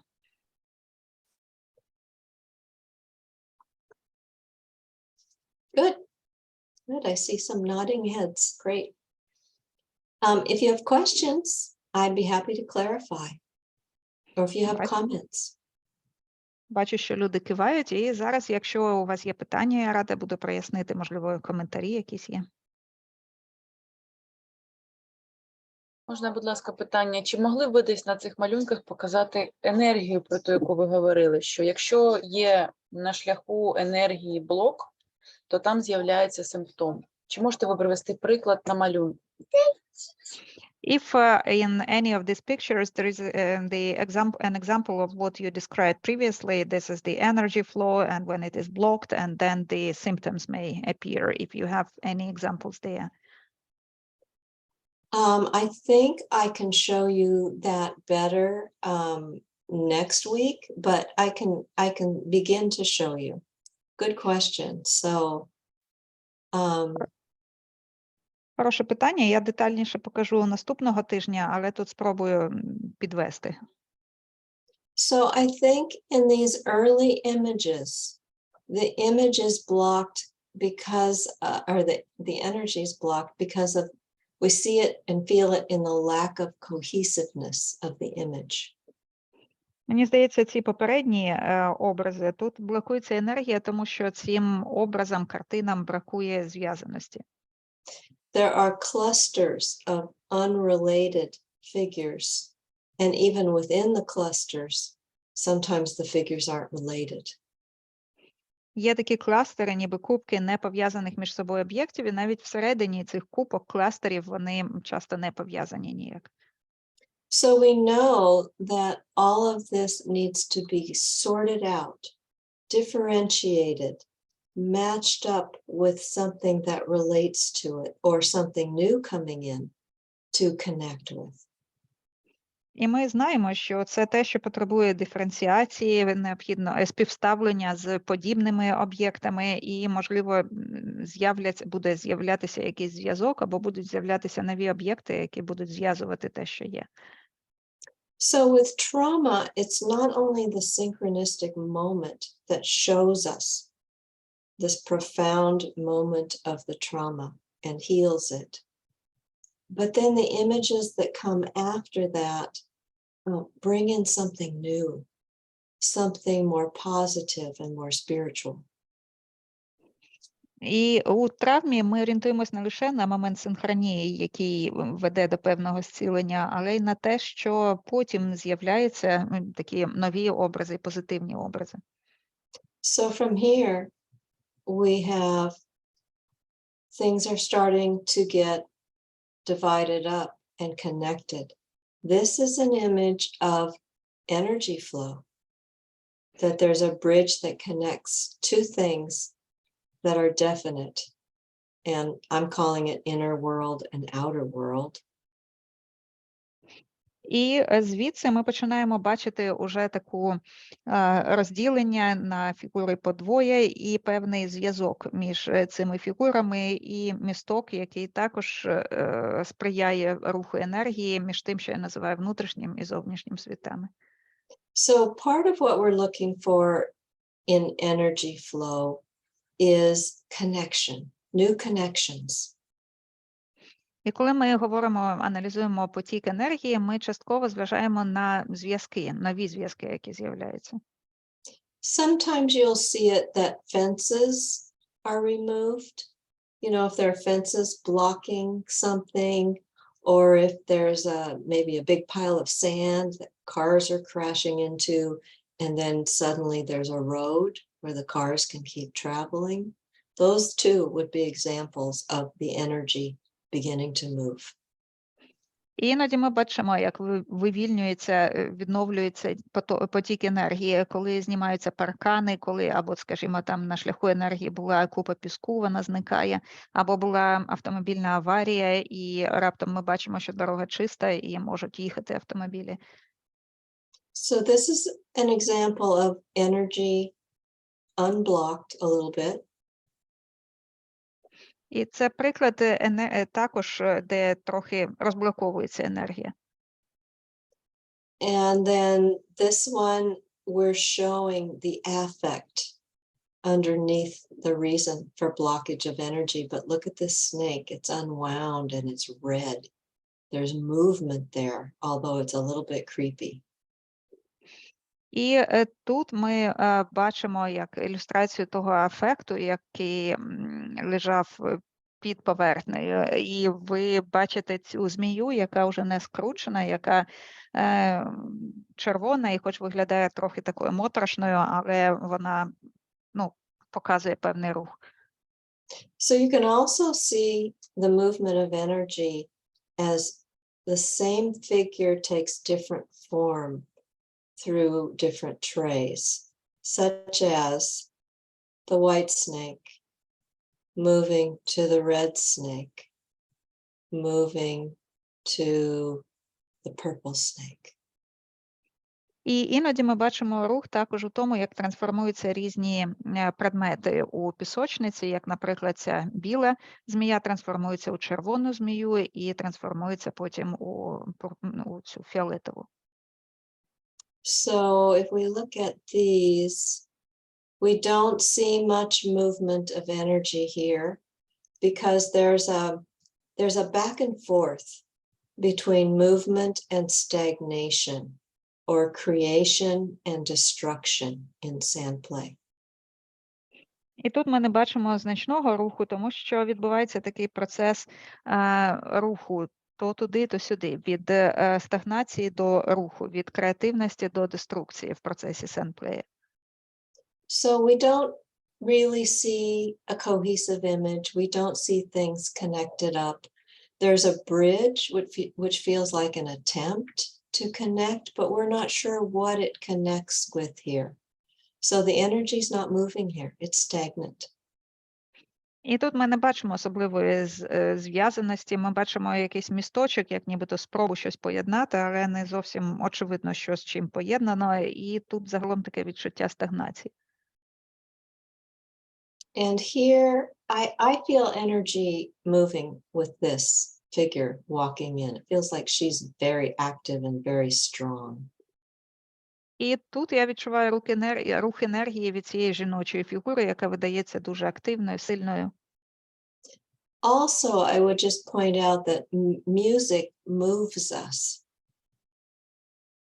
І також ми кажемо, що музика нас зворушує. Moves англійською, move, ну, рухатись, зворушувати. Both physically and emotionally, it moves us. Тобто це відбувається і фізично, і емоційно. But, you know, there are those two things, but the rest of this image is stagnant. There's not a lot of movement here of psychic energy. А поза цими двома елементами, в принципі, решта стагнують. Тут ми не бачимо значного руху енергії. But these things count. These things definitely count. Але ці дві речі, безумовно, рахуються. And then here I feel a lot of movement. Do you feel the movement? Тут я відчуваю дуже багато руху. Ви відчуваєте? It feels slow and it feels deep and it feels unconscious. Відчувається такий повільний, глибинний рух і несвідомий. But it does feel like movement to me. Але рух я відчуваю. And then in this tray, I would say not much movement. Тут не надто багато руху. In this one, what do you think? Do you feel movement here? А тут ви відчуваєте рух?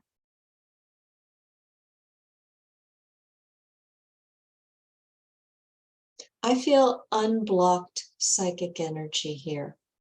If this is a river, and it's really showing the image of her grief. Grief moves through us. It has to at some point. And grief work is so important in trauma. І тут я відчуваю розблокування психічної енергії, якщо це річка, що тече, і це нібито цей сум і горе, яке рухається через нас. І робота з горем, горюванням – це дуже важливий елемент роботи з травмою. So I would say that there is a movement of psychic energy here, kind of unleashed. Тож тут я б говорила про рух психічної енергії, яка ніби вивільняється.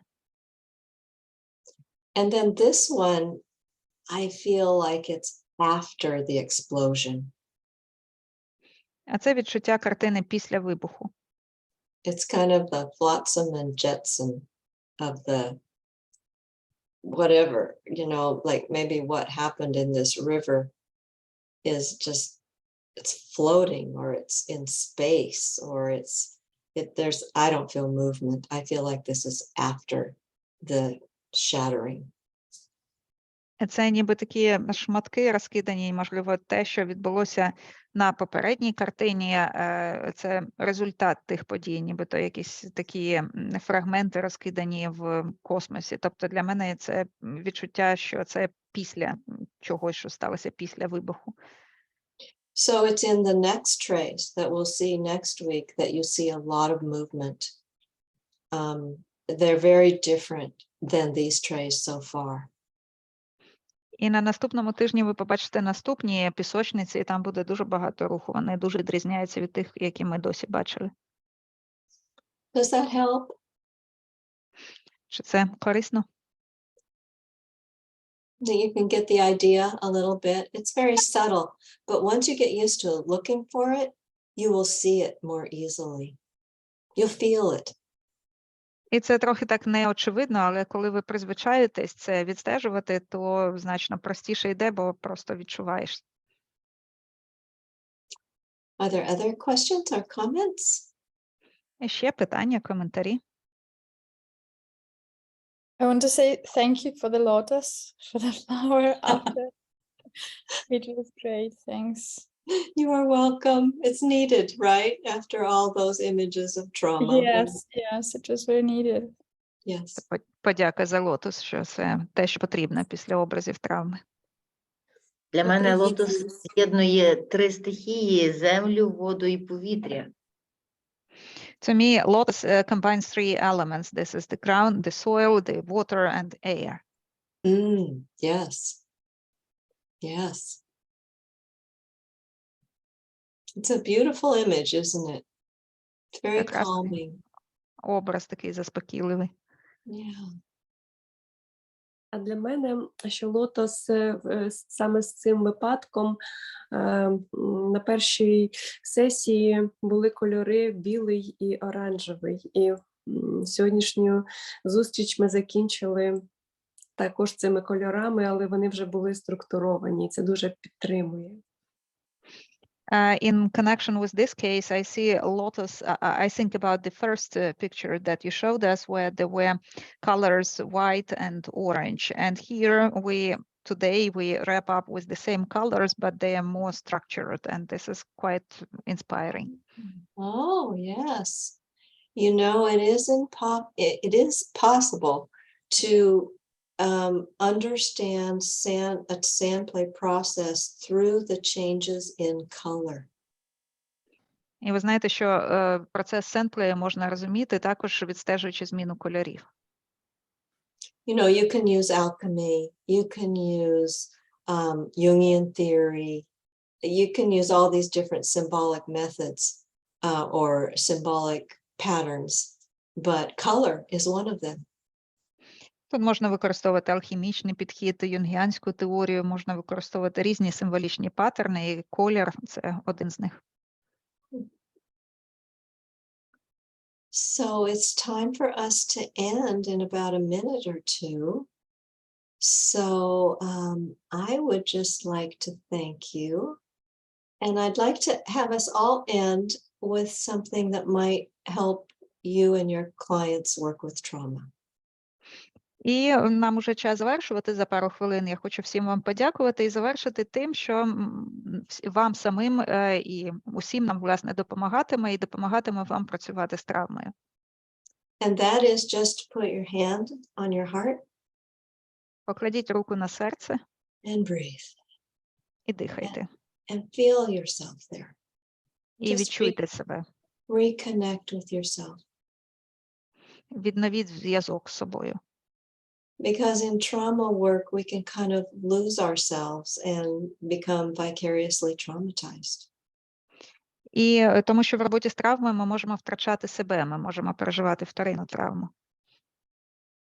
And sometimes it helps to even have two hands. Іноді варто навіть 2 долоні покласти. So thank you very much, and I will look forward to seeing you next week. Дуже дякую, я з нетерпінням чекаю на нашу зустріч наступного тижня. Thank you for all the hearts. Thank you. Дякую за сердечки. Bye See bye. you next week.